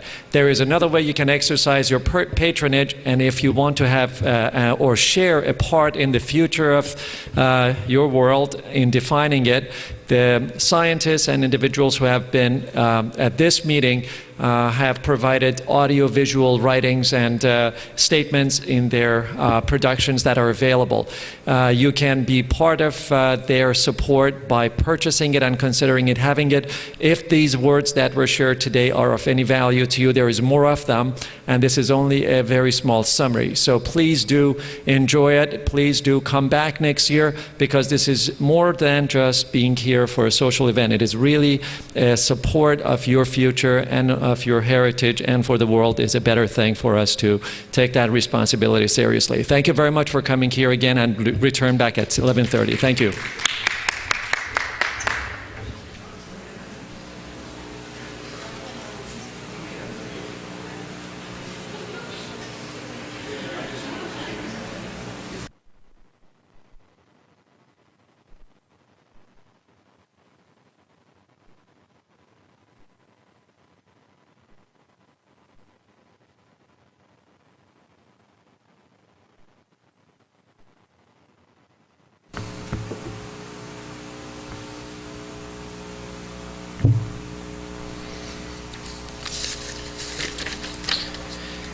Ladies and gentlemen, thank you for attending this session. I'd like to introduce our next speaker, who's from Los Angeles. She has been a advocate of psychology and improvement of communications and troubled children and households. She graduated from she received her doctorate from Southern California University for Professional Studies. She has been in private practice in Tarzana for some time. Fawzan Zain has been active in talks and seminars around the country. She has given several talks at Harvard and MIT. A community service advocate. She has developed 2 transitional housing programs for battered women in Northern California and Haven Hills in Southern California, treating and helping, giving assistance to individuals with domestic victims of domestic violence, dealing with domestic violence issues, traumas, post-traumatic disorders, child abuse, self-esteem issues, period. Fawzan has been a co-founder and the past elected president of Iranian American Mental Health Association and vice president of the Iranian American Psychological Association. She holds experimental and interactive seminars and which focuses on addiction, couples communication improvement, organizational skills, and public psychotherapy, and also in the corporate world. She's been a host at a few television shows. She has programs at the Penn TV addressing psychological issues relevant to the public. She's a frequent guest speaker and a guest at 670 AM KIRN radio. And she also publishes weekly at the International Tehran magazine. The topic she likes to cover today, as you can see, is going to be an acculturation of the Iranian immigrants. Various tapes and CDs that she has provided and produced are available outside. I hope you can take a look at them and enjoy them if you see it helpful for you. I'd like to welcome her and thank you for being here.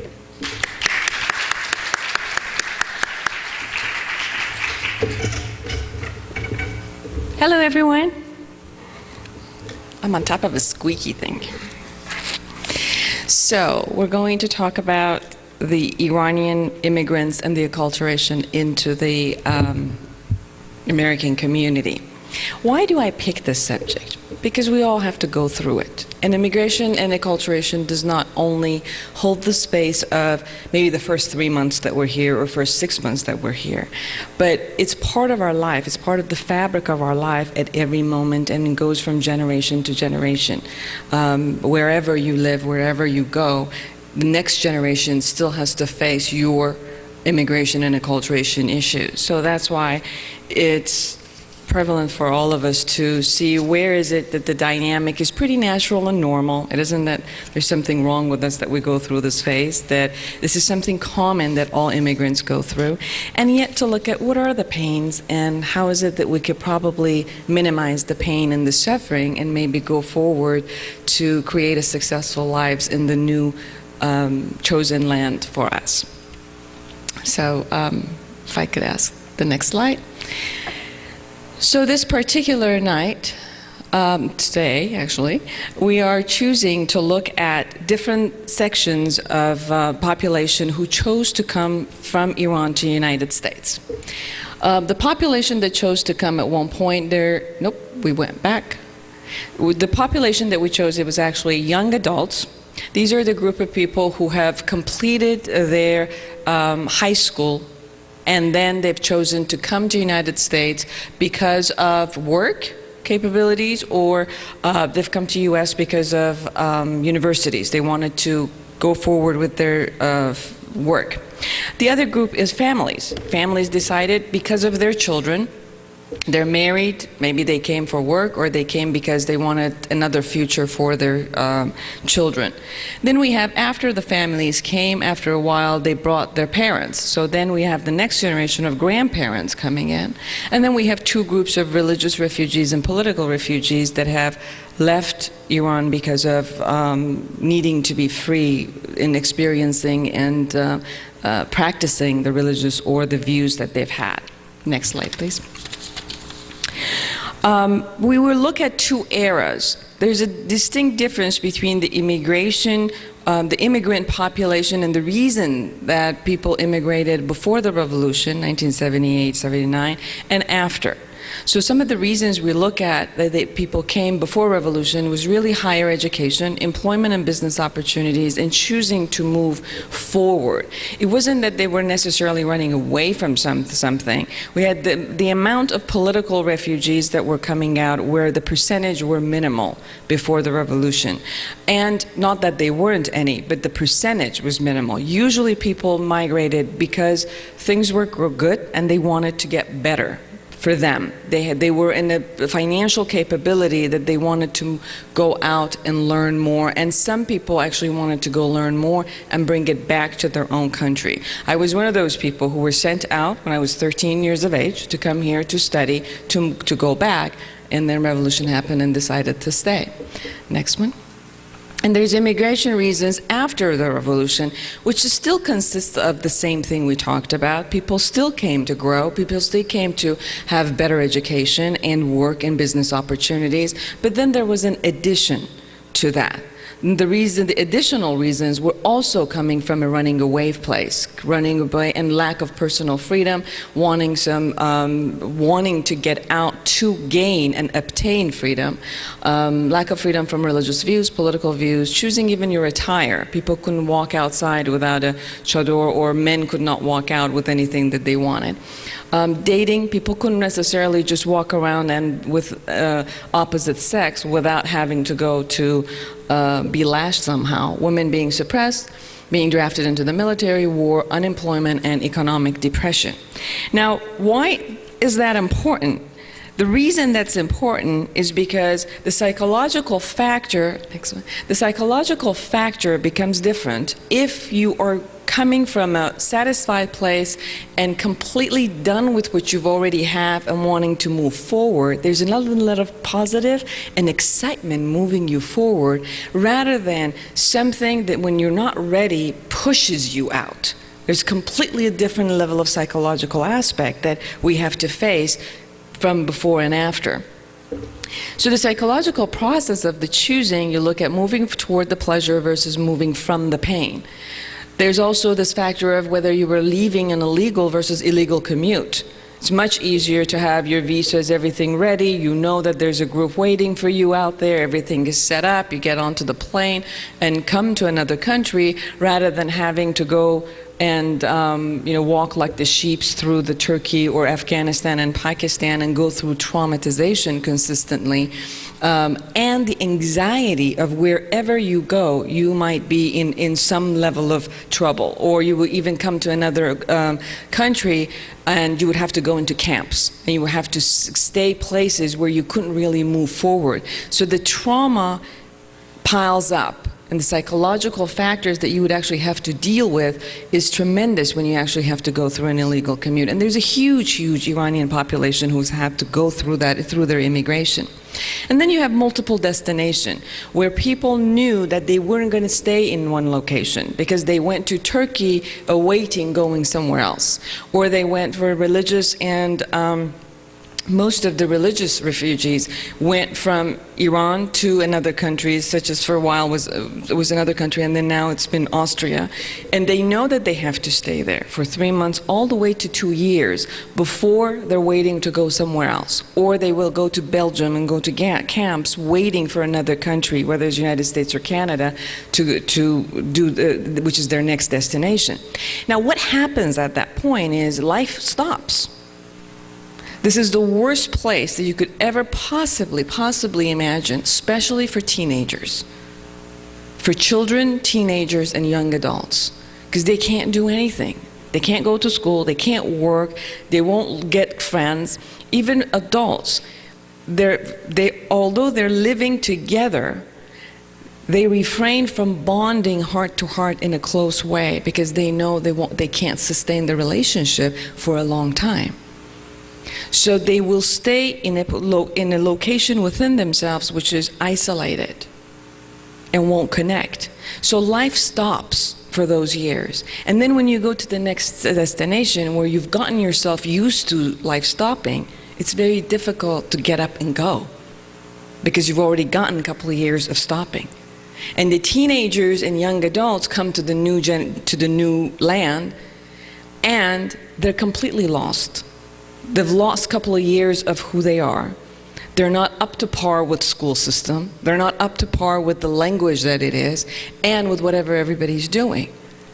So although those years are years which they're dealing with lack of self-esteem anyway, you can imagine what happens to them after that whole phase happens. And then we have the process of change and grief and loss, which Kubler-Ross says. There's a couple of phases that people go through, which is denial. First, we go into this concept of denial that nothing is going to happen to us. And then we go through anger. We'll be angry at anyone. We'll be angry at the regime for making us do this, or angry at the foreigners for not accepting us, angry at each other, angry at our mate who told us we should go, and we didn't want to go. And anger is a part of what we go through. And then we'll go through bargaining. Well, if the revolution didn't happen, then this wouldn't happen. Or if so-and-so did this for me, if my uncle who promised me such and such would do it, then I wouldn't go through pain. So we go through a bargaining stage in order not to face the pain. And obviously, when the anger goes and bargaining goes, then we fall into this kind of a hopelessness and powerlessness. And mostly the powerlessness gets us into depression for a while. And we'll go through these stages as much as we need to until we finally come to acceptance. And some of us as immigrants still have not come to acceptance. I've known people for 30 years here that still have not gone through acceptance, and they're still going through these stages up and down and up and down. Next slide. So we'll explain what acculturation means. From a dictionary perspective, acculturation means the process of adopting the cultural traits or social patterns of another group and the result of this process. And the American Heritage Dictionary says the modification of the culture of a group or individual as a result of contact with a different culture, the process by which the culture of a particular society is instilled in a human from infancy onward. So, what happens, we need to go to the next one. So what happens when we look at the new land? We arrive at the new land. Now imagine, even for people who've gone through different destinations, they actually have to arrive to the new land finally. What do we face when we come to a new land? The first thing we have to face a new language, right? Now, most of us had learned English back home. But hello, the English I learned was, this is a pencil, this is a book. Like when I really got here, I had no idea how, especially with the accent, because I learned British English in Iran, so I had no idea what these people were saying. And what they did for me is when they thought that I didn't know how to say it, instead of saying it slower, they said it louder. They figured, I'll understand if they say it louder. But the problem with the language is not just the language itself, is that it stops our expression. Who we are is expressed by our language. So if I don't know how to express myself, I stop myself. I stop myself from wanting things. I stop myself from going and getting things. Then I have to depend on other people to do it for me. So that's where the stop happens with the language. The next one is new physical surrounding. Obviously, when I am in a new place, it's like, the cats that they take their whispers away and they don't know what to do. We're kind of confused constantly and not necessarily knowing what to do. And it takes us a while to be able to create that, to be able to drive. Some people can't drive or won't. Some people never needed to drive in Iran. And now they're in locations where public transportation is not acceptable, so they actually have to learn new skills in order to create the new physical surrounding. Then the new laws. Now, imagine new laws. Now, who we are in Iran. We have a certain way, a unique certain way of being with the legal system in Iran, right? That means they do what they want to do, we do what we want to do. That's the way we have it, right? That now minimum laws is driving laws. Now whoever in Iran accepted and followed driving laws? No one. Even the guardians of the laws who are part, like the police and whoever, they don't do the laws either. So we learn not to do that. Or when you go into the system, you know that even if there is a pathway for conflict resolution in the country, no one goes through the pathway for conflict resolution, right? There's another concept which is called bribery. Now that works, but that has nothing to do with the actual legal system, right? So what the country we are born and raised in tells us, don't worry about the law. You don't even need to know the law. You just do what you need to do to get by and survive. So with that attitude, we come to a new land, which this land in the United States, people think they've created the law, so they think they should respect the law, and there's high consequences when you don't follow the law. So people come in, and that's where they face all of these issues. Then the next one is the new system, which we talked about, the government, and then the school system. We don't go through the schooling system the same way that we do in Iran. Most of the parents don't have to deal with their children's schooling system. Children just go to school, and one day they get out. And now you have to go to this parent-child stuff, you have to be with the teachers, you have to email the teachers, you have to be on top of things, you have to get out at 4 o'clock and actually study with the people, with your children. It's just pretty much. And if you don't, kids do whatever they want to, and you wouldn't know. Employment, completely different laws and regulations and systems when it comes to employment in the country, even if you did go through into employment system than it is in the United States. Economic system and businesses. Completely, again, a different value system for economic. Now, this is what's funny. I got to share this with you. About last year, February, I went to Iran. For about 4 days, my mother was ill. This is what I saw. It was awesome. Didn't matter where you went, if it had to deal with purchasing or buying something with money. Whether it was a taxi cab, or it was purchasing something at the store, the flour, cookies, or purchasing anything. Or even going to the hospital, because my mother was in the hospital and we had to pay the hospital. This is how it went. This is the seller, this is the buyer. Okay, the buyer. How much? Oh, it's okay. No, please, how much? No, it's okay, you're just like family, take it. No, please, how much? Let me know. Okay, 1,000 tuman. What? 1,000 tuman? That's not possible. Well, what do you mean? It has to be. I should charge you actually 100,000 tuman, but because it's 2,000 tuman, there's no way I will pay 1,000 tuman. It should be 5 to 1. Oh, bullshit, just get out, take it and get out, or I'm not selling you. This is exactly what had happened the 4 days, regardless of what I had purchased. And this is a system that everybody knows. Like, you can't really go somewhere and say how much, and the person says $5 and 5 to money says here it is, and say thank you, you get out. That's unknown. Just not possible. So that's part of the economic system that you go through. And then you come to the United States and you go somewhere and, purchase something in Macy's and you're like, 20 bucks. Well, no, I don't want to. I want to pay $5. They'll have security walk you out. That's not a system that we're used to. And not that any of it is bad or wrong. It's just there's a system that we're used to it and we have fun with it. And we actually have brought that system in downtown Los Angeles, and that's ours. Okay, so we can bring stuff to downtown Los Angeles and to US and show them. It's not about good or bad, it's just, that's just the way it is. But it's different, so we have to get used to this difference that we are. And obviously social class change. A lot of people have created a system, a family system that has gone from generation to generation and have held a class system where they are in their country. And when they move to another country, nobody else knows them as that class system. So one of the things that I've always experienced, whether I've gone back to Iran or people go back to Iran, they say that you walk into your whole area, everybody knows you. Everyone, even people who haven't been born there, they go back. They know you anyway because of your family and ancestors. So there's this social aspect that it just feels good. And you come to another place and there's an anonymity, and the social class completely is distinctly different. Next one. So what is the impact on the family dynamic? A lot.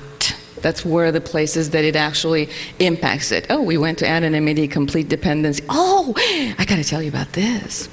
Complete dependency. So when you come in to a new land, usually you could come to no one, or usually there's someone there that you come to, sister, family, mother, somebody.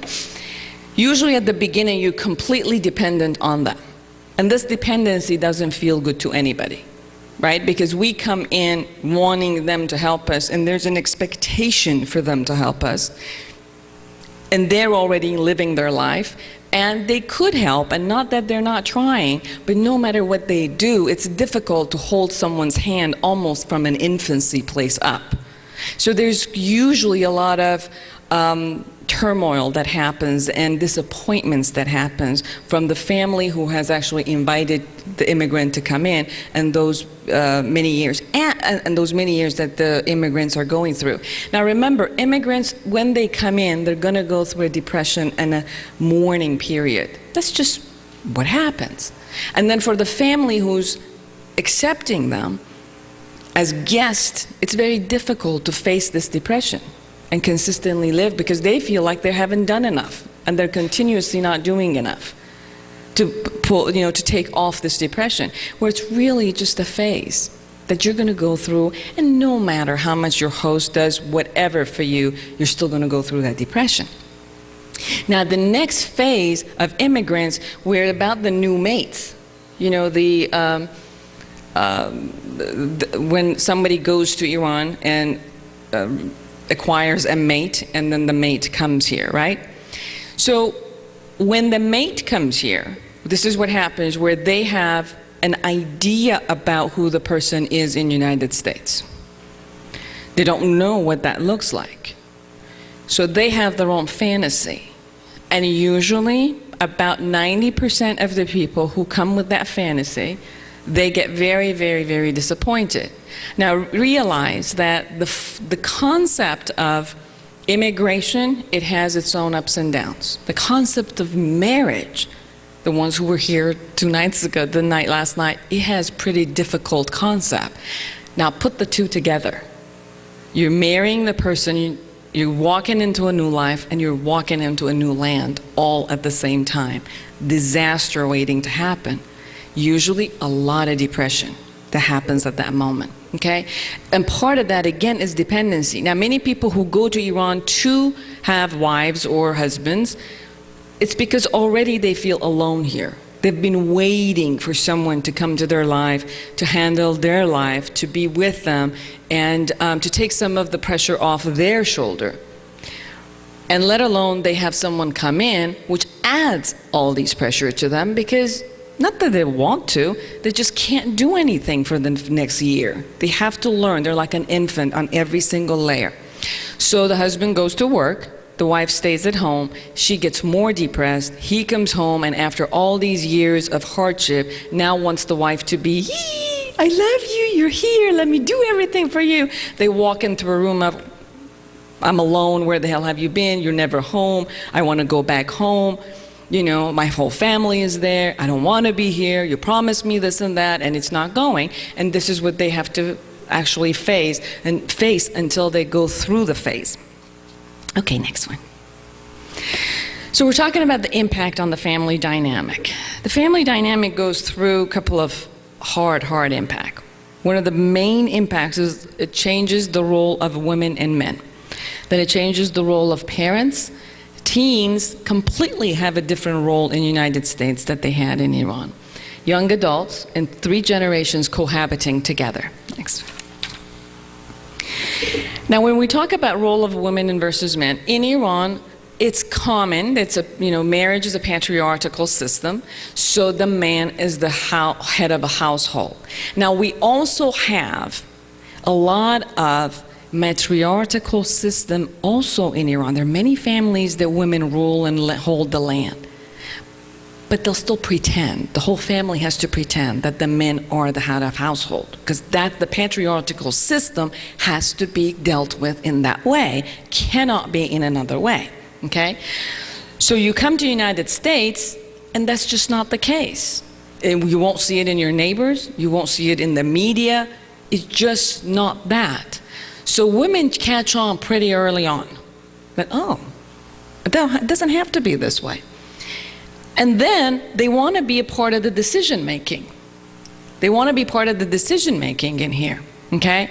And they look at their own families that have been here and they're like, well, they're part of the decision making, then I need to be. The second part happens is that the economic responsibility shifts, which by that also the decision making shifts. Because many times when they come to the United States, the value changes, whether economic needs allows them or makes them for the family to have two incomes, so the women and men have to work, or the women see that there's capability of that and they want to grow, so they want to put themselves out there to actually work. And that brings a different layer of income, and when you have different layer of income, which is produced by the female, there's a different layer of power that comes with it. So obviously, they will not take the same level of concepts that they used to. Now, another concept that has really arisen with the Iranian female is that at times they're complaining that somehow now I have to become the superwoman, which I have to go to work in the morning, come back and handle all the children, do all the chores around the house, clean up everything, take care of my man, and do everything by myself. And my man is supposed to go do their job and business and come home and be served. That's what they expect. And if there's anything else, it's unacceptable. And they will be very angry. So because of the role of the women and men changing in these aspects and the gender responsibility shifting, they're both confused. And they're both angry at each other. And it's almost like they both understand what happened, but it's irrelevant. They're still pissed off about this change. Like, when logically you sit down, everybody knows logically what happened. And everybody knows logically that if you both go 8 hours to school, it's only given that you should both be participating, and it's only given da-da-da-da-da-da. People know that. But emotionally, they're just pissed because it changed. Many of the Iranian men that I deal with and I talk to, they're confused about their roles now. They don't know how to hold their manhood anymore, because manhood meant a certain behaviors and it meant a certain characteristic and certain decision making. And now they don't know where that holds. And women don't know anymore. They've gotten this new power which they have no idea how to handle. So many of them have lost their womanhood. They're becoming men, which they don't really want to. So they're resentful of that and lost their womanhood, and the men are upset because women lost their womanhood. So this concept of balancing, it will happen. There's no way that it won't happen. Something that, for example, the West went through since 1950s and all the way till now, they've had, 60 years to handle in order, and they still haven't handled it completely, but handle in phases. Iranians, women and men have had to handle it immediately within the past couple of years, very quickly, because when they come through an immigration process to another land. And then shift in dating rules. Well, obviously there's shift in dating rules, right? People are dating. You know how in dating we all have games? And the Iranian version of games are very different than the Europeans, than the Americans, and the blacks, and everybody else. We have a certain game. Well, those games don't work anymore for people who are in the United States. So they want to do the same thing, and they can't figure out why it's not working. So one of the games that we play in dating is you can't tell them I like you. So the one you actually like, you have to show them that you hate them. right? And that just doesn't work in the Western culture. You like somebody, you go and say, I like you. You want to go out? And that's uncalled for and unheard of in our culture, right? We have to go do this game before we do it. And then the parents can't figure out this thing, because dating in our culture means that, you see, it's okay if one person in one alley looks at the other person in the other alley and kind of like winks at each other. But that's about all you can go to. If you're going to actually go to dating, you better want marriage. So that's the dating process we go through. Well, that just doesn't happen anymore in here. So we have this conversation about now kids wanting to begin dating at age 13, and parents are having a fit. Because obviously at age 13, they're not dating to marry. I've got bad news. They're going to have a lot of dates before they ever even want to get married. And then shift in marital rules also. So when these people date enough to want to marry, then our culture says that the parents have to decide who you're going to marry. And it cannot be from anybody from another city, another country, another language, another religion. It can't be your own cousin, so I can't figure out what it's going to be. So it could be you can only marry 2 neighbors down, almost, because everybody else will just not cut it. Okay? So that's the shift in marital rules that we also have to get used to and have a lot of problems. Now, and here we also have the issues of, it comes with, because we're in a nation that there's other nations are also there, we all are going to have a lot of issues. Okay, next one. Change in role of parents. I said a little bit about children's role of parents in children's school. Now imagine, we already said that most people have to work, women and men have to work. And imagine that for now, your child has to go to school and come out, and in order to succeed in this country, they have to go to 1,001 classes. So you need a driver and someone who could take them from one place to another for the next 10 years. So marriages have become 3-career marriages. They used to be 1 career. Now they're 3-career marriages. Each person has career, and they both have to have the 3rd career of handling children in order to have children succeed in this day and age. It's just, we can't just have them grow anymore. We got to do something with them constantly now in here.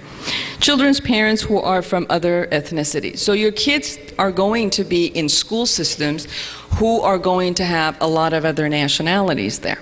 They're going to have Americans, they're going to have Hispanics, they're going to have white Americans, everybody's American, but white Americans, Hispanics, African American, Indian American, and other cultures, Korean, Chinese, you know, all that you can imagine.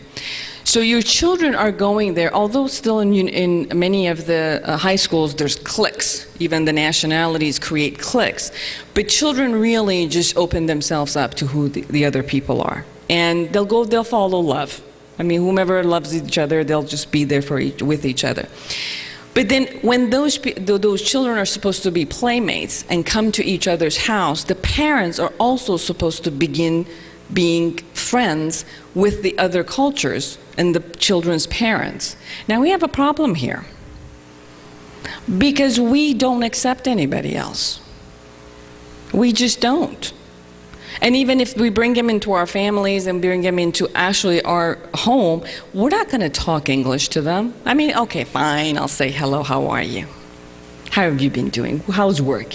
Thank you very much. And then we move on and speak Farsi again, and Persian, sorry. Dr. Nayeri keeps telling me I can't say Farsi.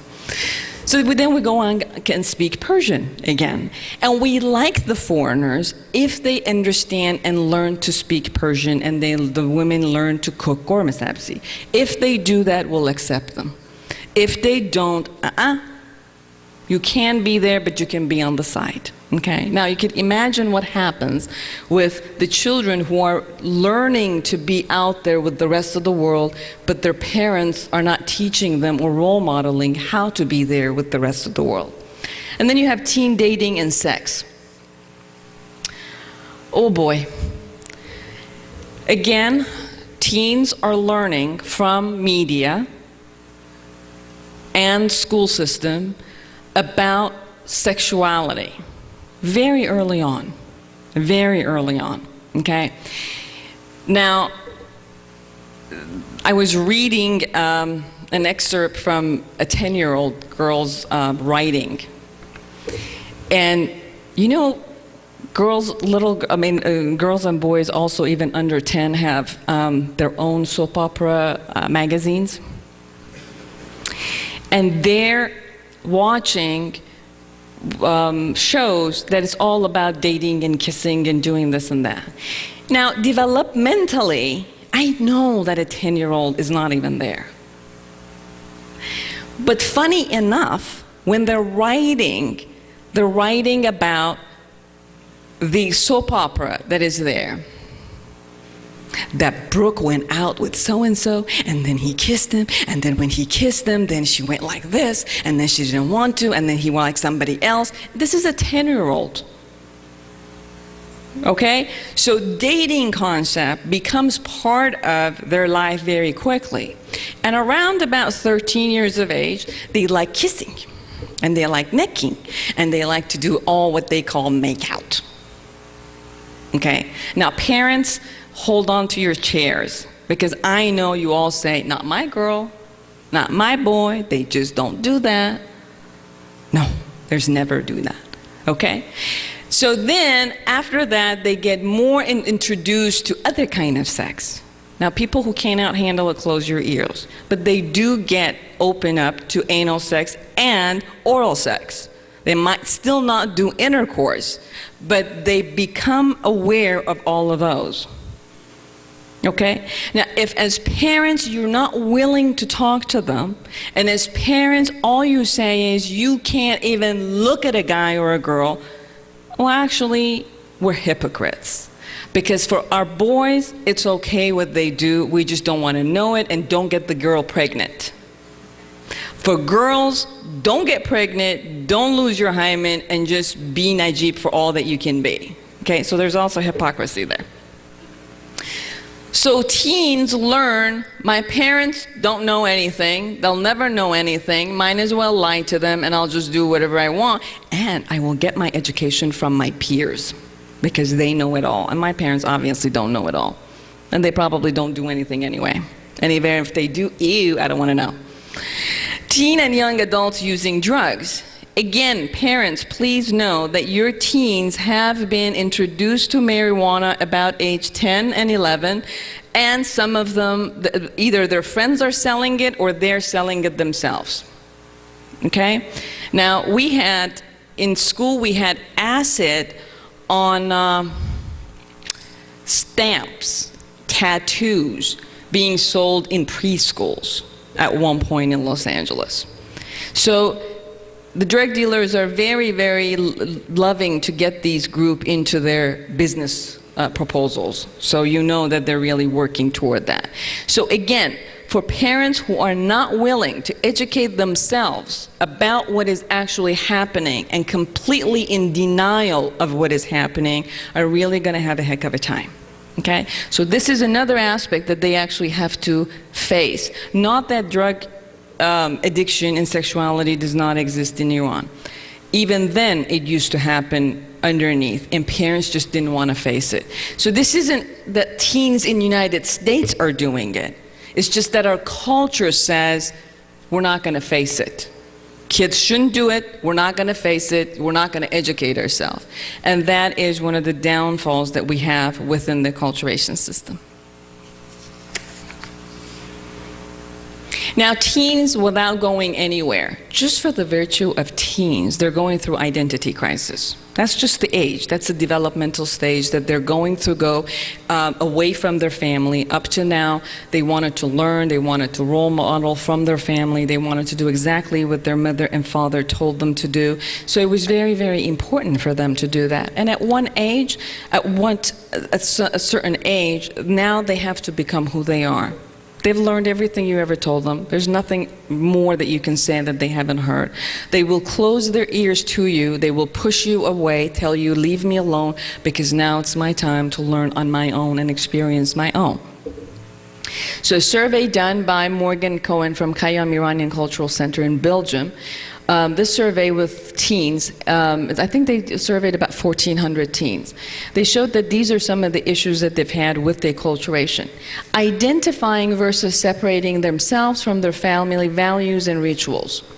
Okay, again, remember, household holds a certain ritual. They go into school and their peers completely wear a different outfit, talk a different language, holds a different value system, and they kind of confuse whether they should identify with their family, because obviously they're a part of that family, or completely separate themselves, okay? And they'll vacillate between these two constantly. Identifying versus separating themselves from the Iranian culture. So some of them will just refuse to speak Persian. Refuse, flat out, okay? Especially with the people they know that they speak English. Now, if grandparents come, they know they can't do much, they'll begin to speak it. But the moment the parent comes and wants to do the same thing, you know English, I'm not doing that game with you, okay? Betrayal of the family system. If they think that they're going to go with their peers in the culture of the new land, they'll always feel guilty that they're betraying. And we put that guilt in them. With different sentences, we put that, right? And we constantly tell them we're Iranians and you should do it this way. I don't care who does what, we're Iranians and you should be doing it this way. And we don't even know what that means. Because teens in Iran don't do that either. So I don't know what we mean by we're Iranians and we don't do that. It'd be better if we say, your mother and father, us, this is what we want you to do. Because everything else doesn't make sense. Pretense of belonging to both or one culture without internalization. Many of the teens, whether they came here as they were teenagers, such as myself, or people who have been first generation, which they've been born here and have become teens, or they've immigrated in very young age, have become teens, have gone through this issue of not belonging to any group at all. Family acceptance of the new land culture. Obviously, if the whole family is accepting the new culture and acculturating and assimilating, it's much easier for the teenager to also move into this path. If we have a family who's consistently holding itself back, then there's this constant thriving and coming back and fighting and arguing and not knowing what to do with this concept. Many times people feel ashamed of their family. This is what it will result to, because teens and young adults have to move on, and they will move on. All that will happen is they will become ashamed of their family, who hasn't assimilated, who hasn't acculturated, who doesn't know how to speak English, who doesn't know how to do stuff in the new land, and they'll separate from them. New land's acceptance of the immigrants in that time. For example, when I came 1974. At that time, Persians were exotic. We were the princesses and the princes who were coming, and we were rich, and we were the ones who had the oil and the Persian rugs and the Persian cats and, you know, the caviar, and that's how we were dealt with, you know. However, after the September 11, actually first time after the hostage taking, a lot shifted, and then it calmed down again, and then after the revolution, after the September 11, there's another way that who you are and where you live also makes it. Like Los Angeles, obviously you're going to feel less. Midwest, Texas, in different states, you also might get more of feeling you're an outcast and you shouldn't be there. Europe, you get this much more than United States. Canada, you'll have less. So depending on what country you are, you'll have this concept of how do other people take you, which will also facilitate your acculturation or not, and facilitates shames and depression. Another concept is I'm Iranian, it's in my blood, but I don't think like an Iranian. And we keep hearing from teenagers and young adults this concept of not knowing what that even means. Next one. This is a study that Masoud Zangene did with Mona, and in this study it says that Learning how to balance the cultural tug between home and school inherent in this identity formation process is painful, and it becomes socially and economically marginalized, succumb to alcohol and drugs, show poor academic performance, or even drop out of school prematurely, and in many cases get involved in criminal behavior. A number of studies, for instance, have shown that immigrants in general, but youth especially, turn to risky behaviors. Next one. And then we'll go into young adults. Young adults, what I mean by 20 and 20 to 30. One of the main issues of coming to this culture and becoming acculturated is the conversation becomes family time with their family. There's a distinct difference between the concept of enmeshment that Iranian families hold, boundaryless, and the concept of separation and individualization and privacy that the Western culture holds. So in here, there's a conflict between the time that a young adult spends with their family and brings their friends into the family, and even the culture of friendship. Friendship in Iran was very different. Many times friendship were between cousins or people around the neighborhood. So everybody knew. Like your daughter's or your son's friend, the whole family was a family friend. In the United States, it's a little bit different. Friends are friends.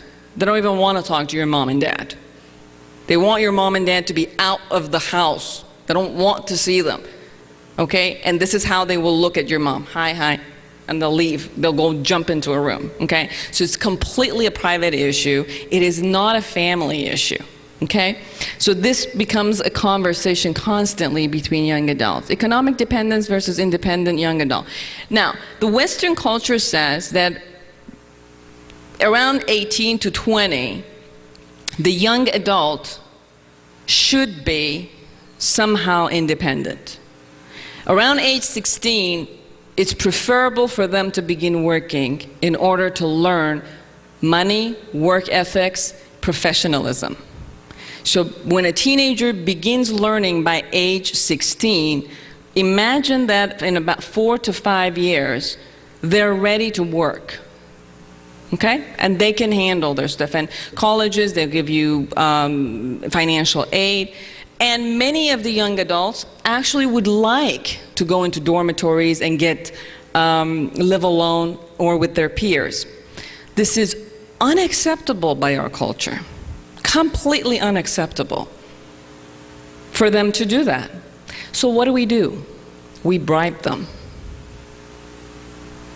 And they know it, and they use it to the max.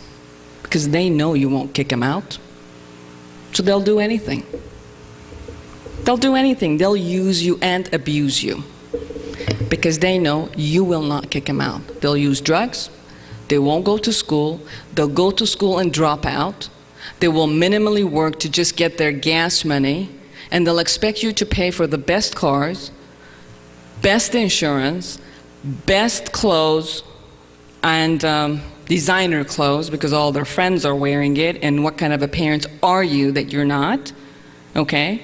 And if you tell them, why are you doing things, they'll hold this thing on top of your head. Oh, you don't want me to? I'll leave. And they know that the next thing you'll say is, no, no, no, no, no. Where do you think you're going?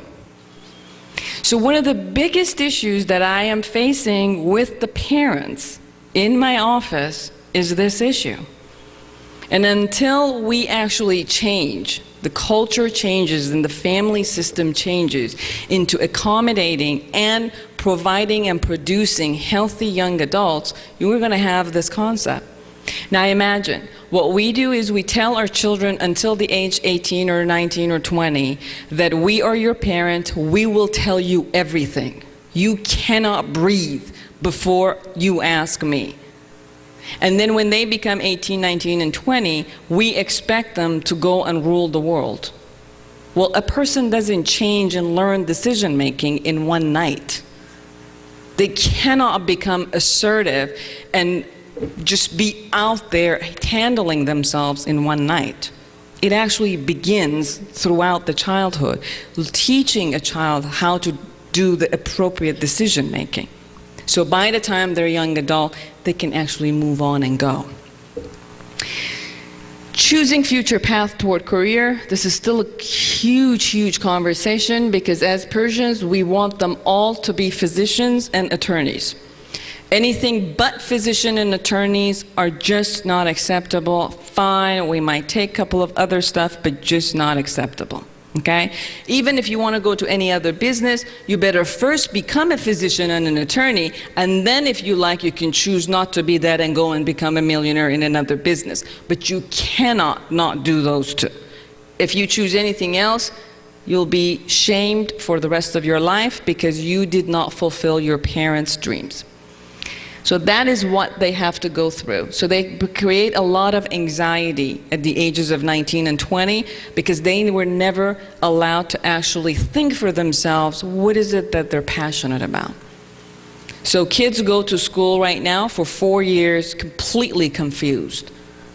In one layer, they have to face their parents' disappointment constantly, and in another layer, their own disappointment, and they have no clue who they are and who they want to be. Dating and marriage, Iranian versus others, I think we talked a little bit about that. This is very, very still part of our culture, which creates a lot of havoc between different religions, between different nationalities. And it goes from the extreme of mothers and fathers throwing themselves out, and I'm not kidding you, throwing themselves out in front of a car, faking an attempted suicide, faking heart attack, so that their children, to manipulate their children never to do that. All the way to, okay, we will accept them, but we're going to show them in every single socialization group that we have that they're just not accepted the way they should be. And then living separately. Living separately, as I said, it's a sin in our culture, and it just cannot work out. Now, children are doing it anyway. Now, this is the method they're doing it. They'll wait until they want to go to the university. They'll make you parents used to it by seeking to go into the dormitory, and after the dormitory, they'll sneak out and have their own apartments for a while. Okay? That's how they're trying to do it because to get away from you, because you won't let them any other way. Okay?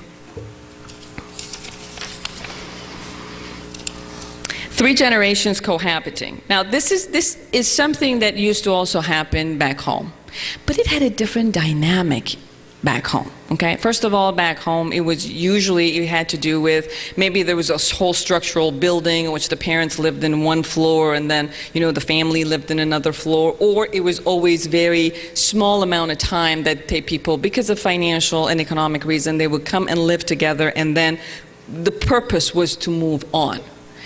This is a completely different concept, because now when we have our parents move to the United States, it's not for a small time and then they can move on. Because it's very difficult for us to imagine that they can live alone. So now we're talking about a sandwich effect. Okay? So you've got the grandparents, you've got the actual mother and father, and you've got the children. And the most pressure comes to the middle group. The mother and father holds the most pressure from up and down. Now, the concept of who is the parent, because obviously the grandparents are living at home, they're the one who raised you, they know how to do that, and they're going to raise your children, whether you like it or not, because they're in front of their face. And if they do something like, oh, leave me alone, get away from me, they're going to turn around and say, that's rude. You have to answer another way or talk in another way. So the child will have 2 mothers and 2 fathers at that time. And the middle parent cannot tell their own parent, because remember, that's your mother and father, so you can't really tell them to just mind their own business, because you were never able to tell them throughout your life for them to mind their own business. We talked about the Western concept of privacy and Eastern concept of enmeshment. This shows itself a lot in this concept. Purposelessness of the elders in the new land.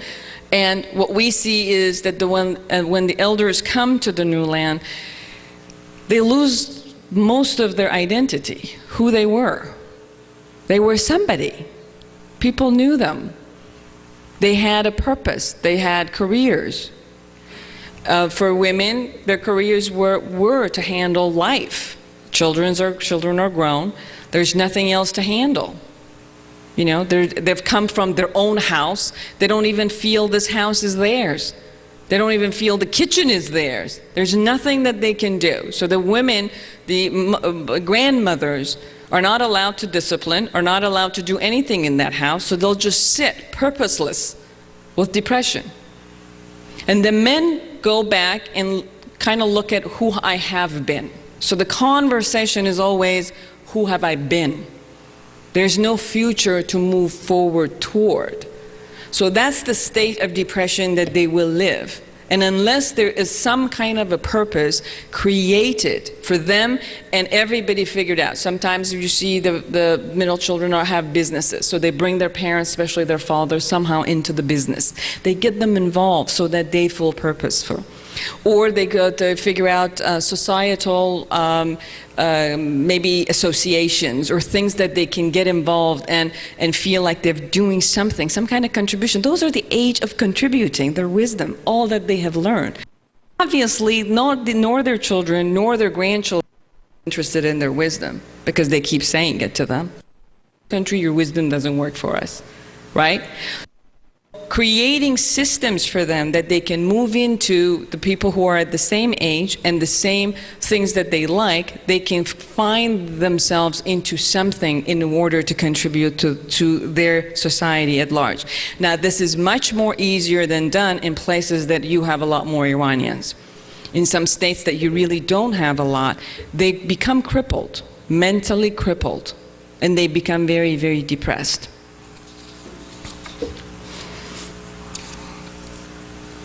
Now, there's another study that has been done, which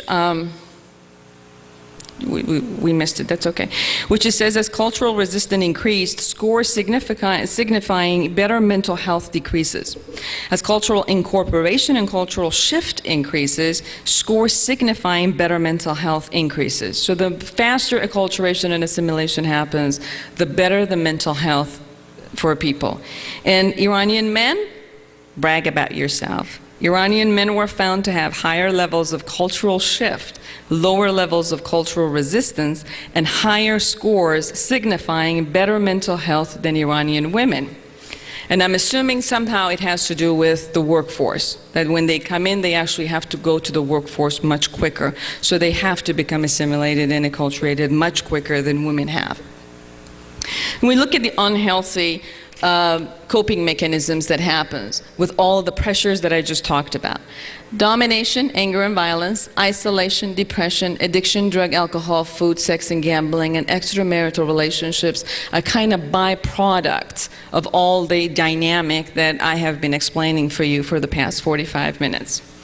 Now, looking at healthy coping mechanisms, what is it that we can do? By the way, everything I just told you is a process that it's not only us as Iranians who go through. I geared it more toward us and brought examples from our culture, but I could tell you exactly the same thing when I sit down with Russians, when I sit down with any other country, Afghanistan, Pakistan, Arabs, any of them who come in. Migration, immigration, acculturation process is a universal concept. So we're not alone in it. And it's not like we're bad and wrong because we have those. It just is. Now, looking at what is it that we can do to facilitate this concept. Learning the new language and upholding and utilizing the mother language. Learning the new language is one of the utmost important concepts to have because that is your self-expression. That is your tool to freedom. That is your tool in order to become successful anywhere. So learning the new language is something that you've got to do as soon as you come. Now in Los Angeles, many people don't need to. Spanish community is the same way. You can actually run your life without ever needing to speak English. But it doesn't help you because you feel limited. So the more and sooner you learn the language, the easier it is for us to live in this land. Learning the new land's culture. Okay? Being resistant to it, we don't watch even the television. Now we have the 24-hour satellite. We have the 24-hour radio. We pretend we don't live in another country. We don't need to, live in another country.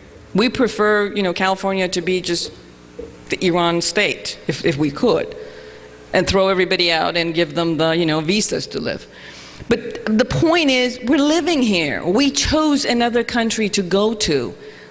The least that we could do to respect ourselves is actually to learn their culture. Choosing aspects of the culture that are favorable and healthy and implementing the new chosen culture into the daily living. Okay?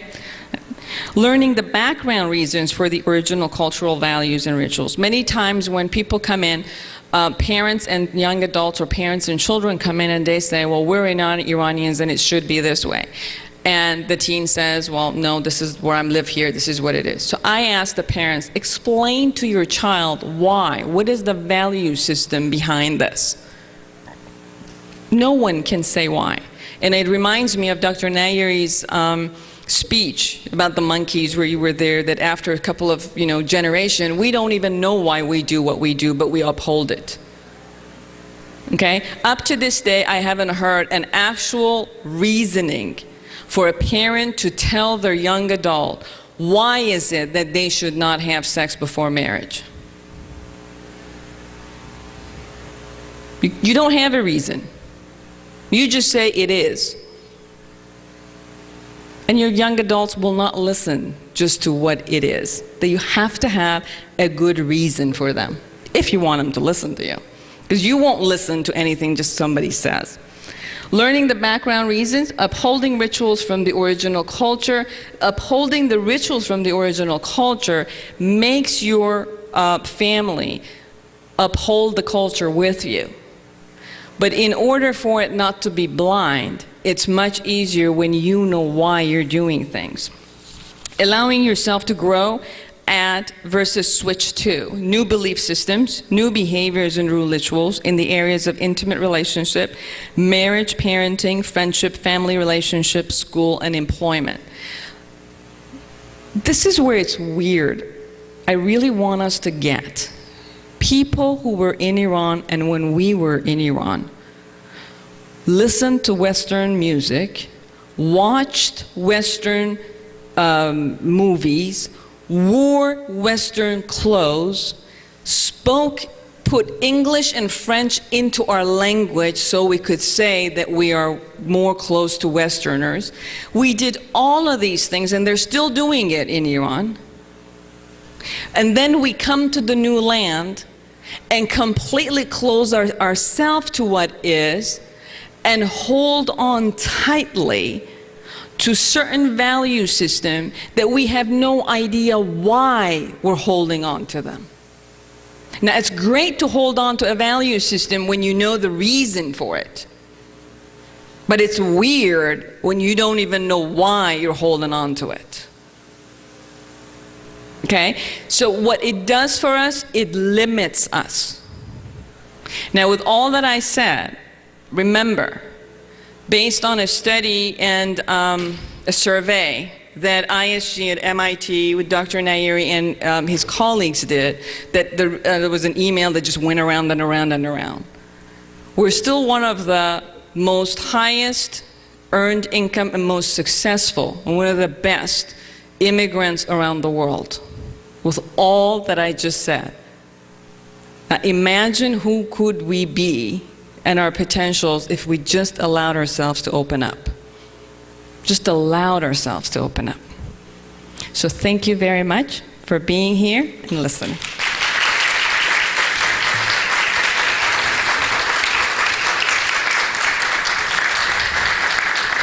Thank you. I don't know if any of you have time for questions. Do we? Sure? Okay, questions? Yes.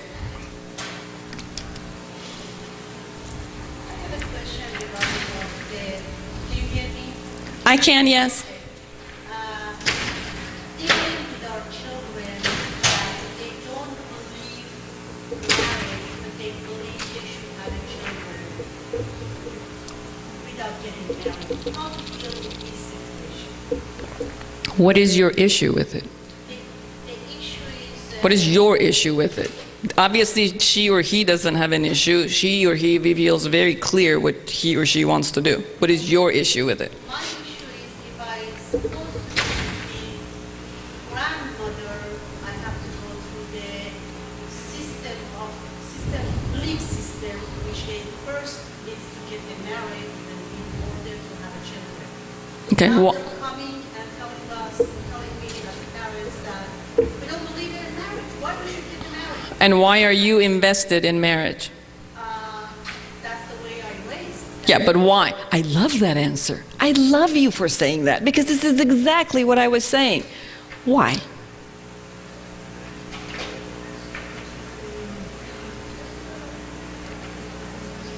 Almost all countries in Northern Europe have decided marriage is obsolete. The rate of marriage in Northern Europe has consistently come down to 35% because people have decided long life marriages are obsolete. That's true. Homosexuals are trying to get married because that's a whole different conversation that I would love to have, but it's a different. We don't know how long those will last either. Yeah, because It's new for them. family system says that children need to raise with their father and mother to live in one roof in order to raise the healthy child. So if you come, to that point of your children are telling you, no, we don't want to live in one roof, but we would like to have children. So I'm not saying it's okay or not. I'm just playing devil's advocate with you for you to come up with a good reason. So far, I still haven't heard a good reason for your point. not the issue of the Iranian, that's the issue of the family system. I hear you. Over the world. Absolutely. How we can explain to them that, okay, this is not the Iranian culture of they have to get married in order to have children. That's the issue of the children needs to live with their own parents as a mother and father and as a married couple. There's arguments on all sides, and you will always have this issue. So it isn't like one answer for this. My point to you right now is not to give you the right answer. I don't have the right answer. No one has the right answer. And if anybody tells you they have the right answer, they're pretending. And they're just full of themselves. No one has the right answer. All the right answers we thought we have for an era, they changed. Wasn't there a poster with the monkey that says every time I figured out all the answer, they changed the questions on me? I love that poster because there's just no right answer. But I do hear that these are conversations that are beautiful to have with open-mindedness among individuals and family members. Those are conversations that would actually get you closer to each other if you're open to conversing and debating with each other. But be open to debate. They have great points. You have great points. Something will happen. They will live their lives. You've done a beautiful job of raising them. Trust yourself that they will have a good life because you've taught them everything you know. But if you have opinions, just tell them. Tell them what your opinion is. But come up with some reasoning behind that opinion. But how come we can adapt ourselves, this society, with the community we have, that it's okay that I have a grandchildren without getting married? Honey, you have no other option but adopting. My point is stop refusing it. The reality is you're adopted. You're adapted, not adopted. The reality is you've adapted. The reality is you can't do anything except adapting. The reality is if you're living here, you're adapting. You came from the other room to here, your body is adapting to this temperature, whether you like it or not. You turn on the TV, you're adapting. You drive on the streets, you're adapting. You have no other option but adapting. That's the denial we hold that I'm going to refuse to adapt. It's almost like I'm going to refuse to grow older. Hello? I mean, is there even a possibility I'm going to refuse to change? My cells are changing every millisecond. How can I refuse? It's a psychological process, this refusal. this denial. All animals live, they do their spiel, they get, they have their mates, they have their offspring, they do what they need to do, they immigrate from one location to another yearly. They don't think about it. They don't get miserable about it. They just do. They gotta do what they gotta do. This frontal lobe business really gets us into problems. We keep thinking and perceiving and doing something with life. Life moves on. You've done a beautiful job. You've grown. Your job was to make sure your child survived all illnesses, and they went to got education, got them as far as 18. If any of you have gotten your children up to 18, you've done your job. Thank yourself, move on. Get a life. We're done? Oh, sure.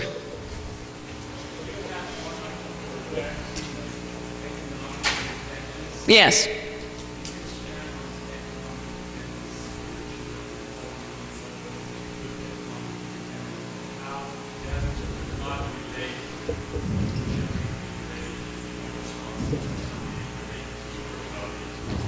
So the question is to talk a little bit more about economic independence, about children and young adult, and what are some of the paths toward creating economic independence and responsibility. One of the best systems to do is for your children, even around age, let's say 5, 4 or 5, begin your children with a little bit of an allowance. Now, commonly, we give the allowance based on their age weekly. So if they're 5 years old, you give them $5 per week. 6 years old, that. Because the world runs based on money, and your children have to learn how to handle money. They have to. They will not succeed if you don't teach them how to handle money. Okay? So, how does the world go? You get income. Most countries, you either get bi-weekly income, weekly income, or monthly income. And you have to learn, you have income, you have expenses, and you have to save. Is there any country that doesn't do this? That's just what you do. So if you want to live in the world, that's what you got to learn. So a child's income is their allowance. And they have certain expenses. So as a parent, you've already taken on, the house, the food, all of those you've taken on. And you can buy them 2 or 3 times a year, outfits and all of that. Everything else that they really want, that's their income. And they have to learn how to handle it. Then we have extra chores. They could do, each child should have a specific chores around the house that is their given, just for the virtue of living in the house. Beyond the certain chores that they have to do, which they have to learn how to handle their surrounding, their own clothing, their own room, their own bathroom, then there's extra chores, which they can do to get paid. And there's, let's say Christmas, New Year's, New Nowruz, these times that people pay. And they have to learn how to budget themselves. So that's on a financial level, which they can learn how to handle money. What I suggest for people is for their children to begin working at age 16, to learn professionalism in the work area. And they have to begin working and paying for some of their own stuff. They want cell phone?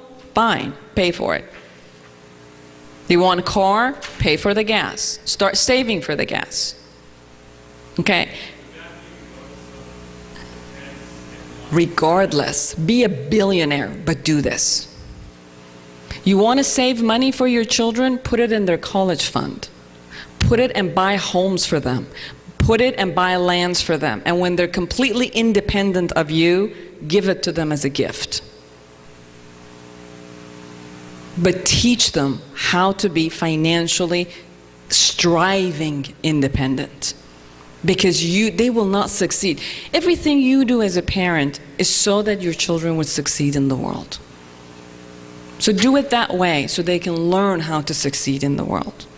And when they become independent, they become, after their high school, one thing that I usually say to the young adults is, everybody in the world has a responsibility. Everyone has. My job is to go to work. So-and-so's job is to do this. Your job is either to go to work, go to school, 8 hours of school, or 8 hours of work, 4 hours of school or 4 hours of work, and 8 hours of fun, and 8 hours of sleep. That's pretty much balanced life. So if you would like me to invest on your college, you got to produce 8 hours of college, 8 hours of schooling per day, which means full-time school. If you would like to live with us, if you like to live with us, we would love to have you. But you also have to do your responsibility. So if you would like to work, go ahead and work, and we would, pay for some of the stuff and still plan out, save enough money, because after you're done with your university, we think you're leaving. We love you. You can come back Friday nights and, we could have fun together. But you need to go. So, you could pay for what you want and begin saving for what you want. This concept of holding the child until they are 40 years old doesn't make sense. Why do we behave that way with them? And then if they are right around 25, we begin bitching and moaning. I can't understand. Why aren't they leaving? They don't even have one thing to go. How am I going to get them married? Now what am I going to do? I mean, it shifts all the way to 25. Where are you going? You're not allowed to go anywhere. No, sit here, I'll pay for everything. And one day, everything changes. What are you doing here? You're old enough now. You should be this and this. Look at your cousins. They're all attorneys. They're all this and that. Look what they've gotten. What the hell have you been doing? We can't do that. We cannot be irresponsible in raising our children and then hold expectation from them at one point that in one night they will sleep and the next morning they will awaken completely enlightened and know how to be the next billionaire of the world.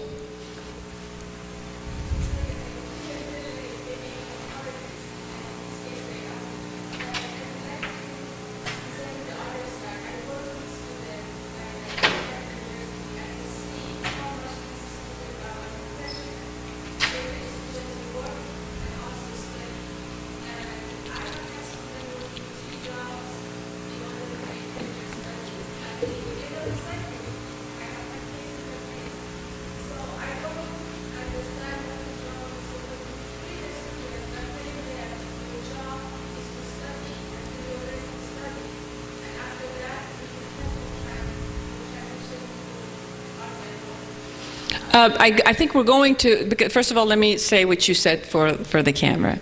I think you said that you are working with students and you are seeing the completely opposite side of the students who have had to actually work 3 jobs and maintain their school, and there's so much pressure on them that at one point they will actually flip and have to go into psych wards because of all the pressure. And what is wrong with helping our children in order to do that, right? Is that what I got?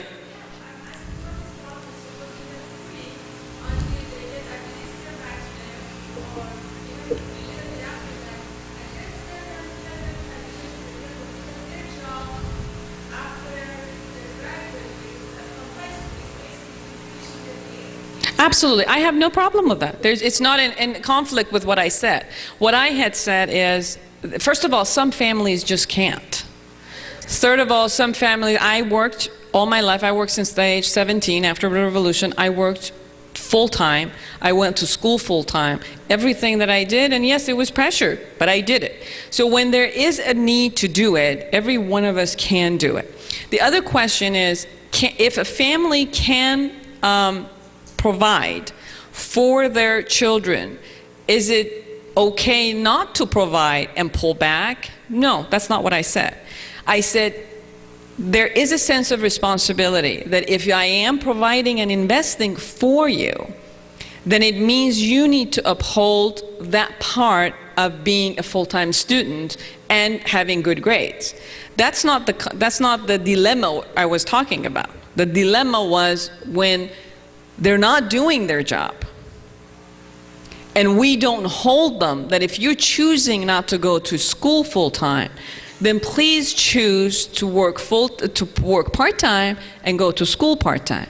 Or if you're not choosing to go to school at all, then please choose to work full-time, and don't work full-time for $800 and live in the house and just use your money to go have fun with your friends. That money that you work has to be appropriately designed so it can get you into independence.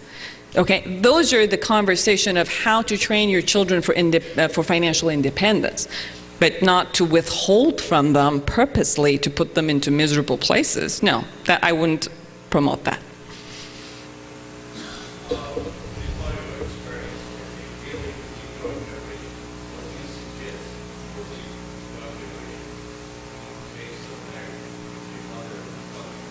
To other cultures?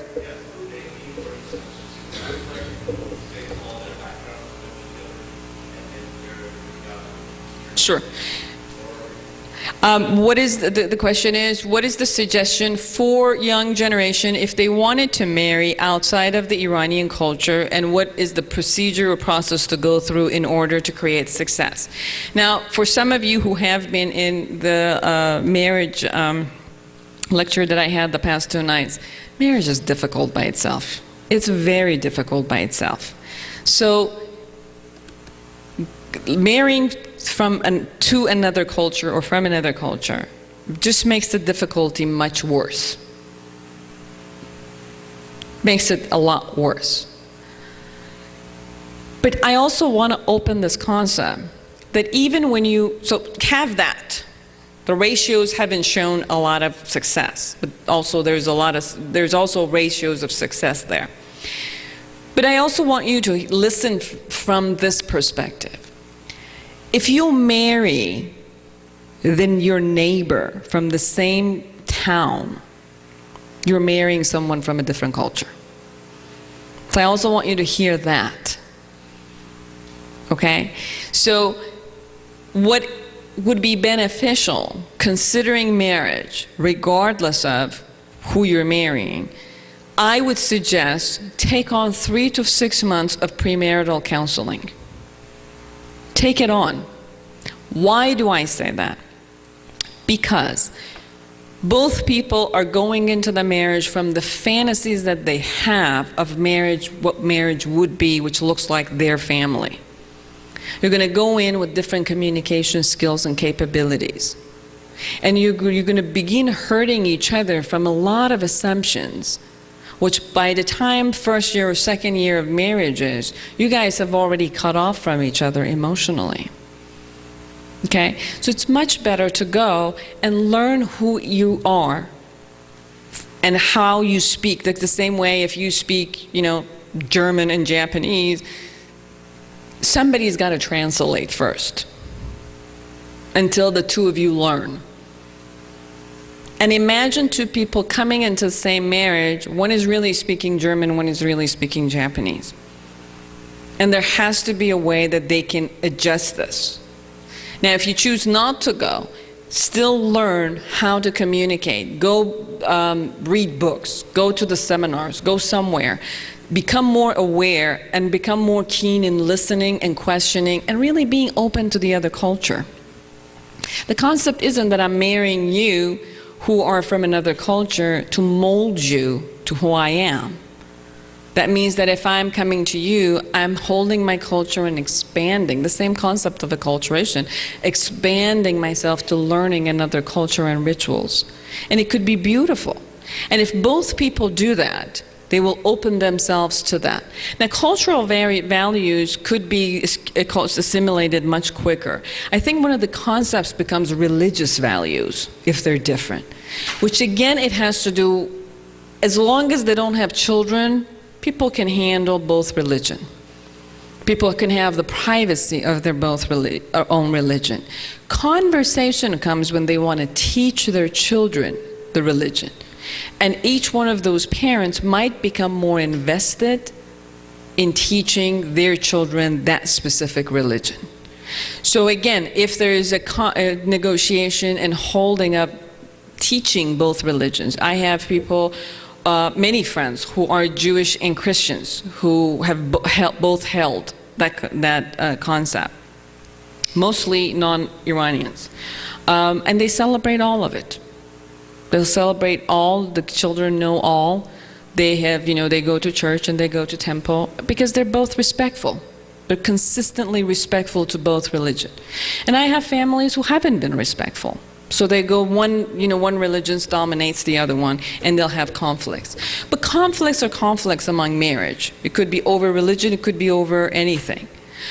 My suggestion is that if two people are from different cultures, both of them to be consistently open to learn the other culture, to learn the other language, to learn how to cook the other food, and to go back and forth to the countries if they can, and become a multi-nation family. The other concept will become not the family of origin of both, which you could choose and commit to this, but you can't control family of origin. So what would happen is that each party would be kind of responsible for their own family of origin, and you would have to just be open to the other family of origin and their rituals, and not take things personally. Things are cultural. Just don't take things personally. It isn't about you. It really isn't about you as, so-and-so. It's just a cultural fact.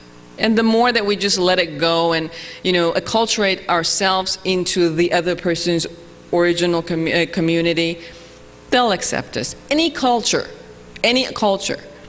accepts you if you are love. If you're pissy, even your own family doesn't want you. If you're loving, everybody will accept you. So just be loving. People finally will fall all over you.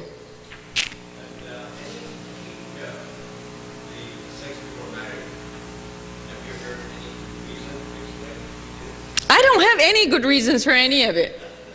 I only know what's right for me. I don't know what's right for anyone. I really don't.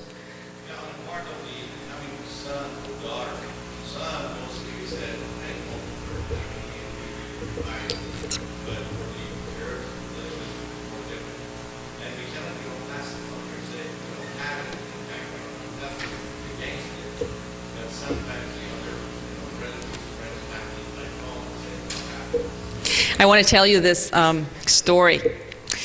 There's this university, I think, in Mid-East, and I don't know the university's name right now.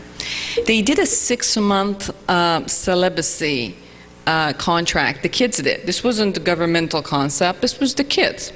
The whole school created a celibacy contract, and they wanted to do that. And girls and the family of the girls were behind this concept. So after 6 months, they went and did a survey from that school. And they found out that Bill Murray was talking about this on his thing. And they found out that after the survey, these kids had found out all of these other ways of sexual activities.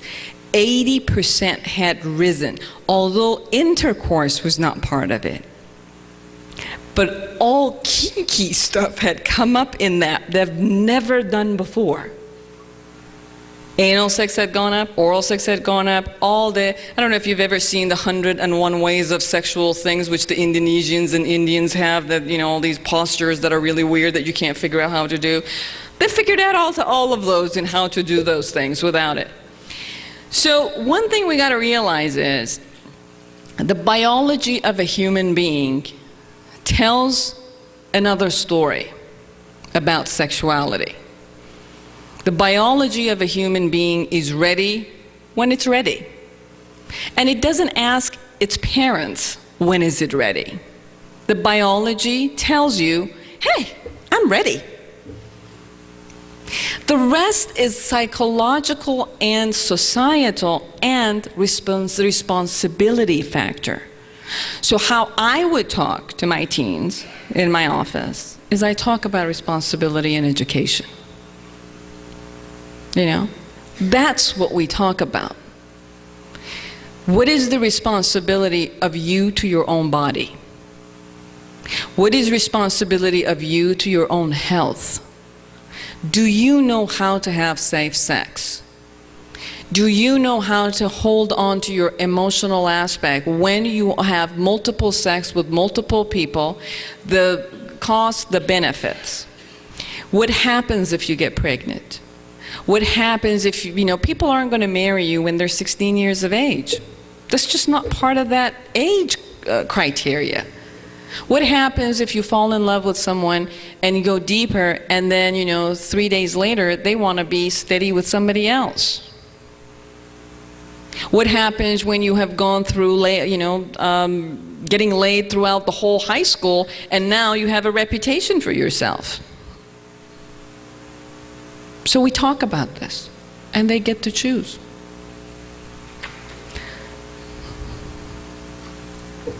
Yes. Last question.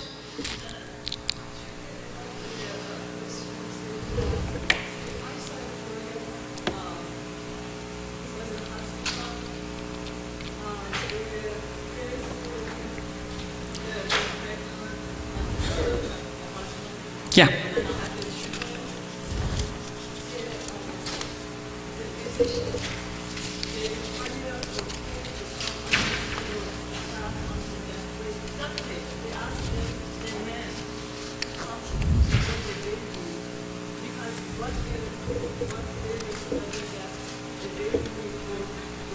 Yes.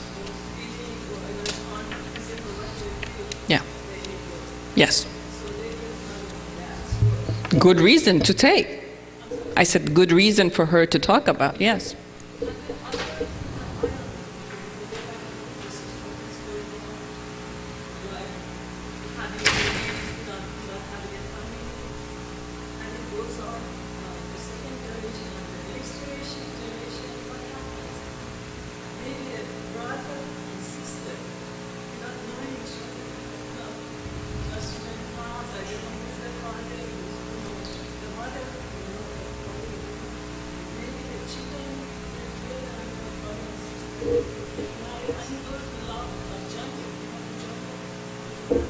But we are in a law of jungle.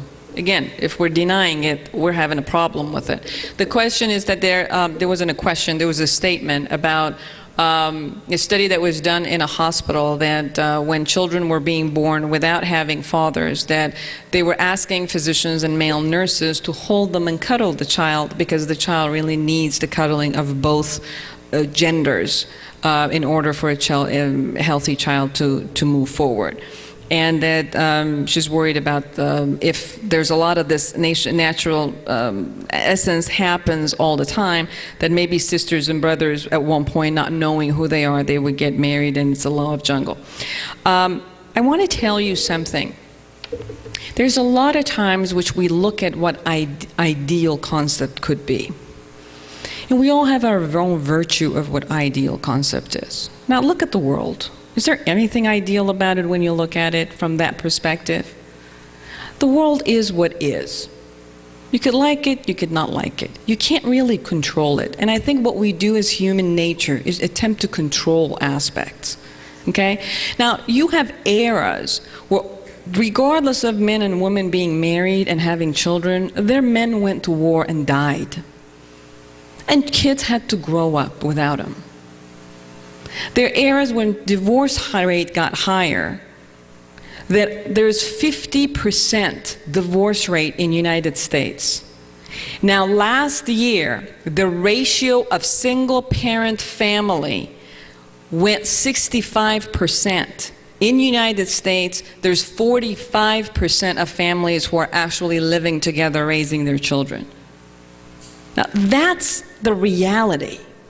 So children are getting raised, regardless. They're getting even raised without parents all over the world. So at the point of there should be one way to do things, and if we don't do it that way, everything is going to be awful. It doesn't hold true in the world. The point is, obviously, it takes two people to have a child. Today, you could have one sperm from a sperm bank, put it in your tummy, and create one even without a male. That's one thing the female are having. They don't even need you anymore. But the concept the concept is that it is ideal for the child to be living in a loving environment of both gender. That's the ideal. Now, if someone says, I don't want to do that, I'm assuming they're reacting to something else. So instead of keep arguing with them about the piece, let's begin looking at why is it that they don't want to mate. So argument shouldn't be about, are you going to have your child alone or not? There should be a space of looking, why as a human being, we're not panda bears, by the way. We don't do this alone. By DNA, we don't do this alone. So if you go by you go against your own nature of wanting a mate, it's out of a reaction. So it's much, I would suggest, for you to support your daughter to get help and counseling in what the reaction is toward men. Because with that concept, even if she does get married, I'm not sure if that household would be a safe place for a child anyway. So just bringing a male into the household doesn't guarantee a healthy place for a child. You're barking up the wrong tree. Go get help for the actual problem. That is just the symptomology of the problem. So that's why I said, instead of telling them what to do, open the conversation and find out what the issue is. Thank you so much for being here.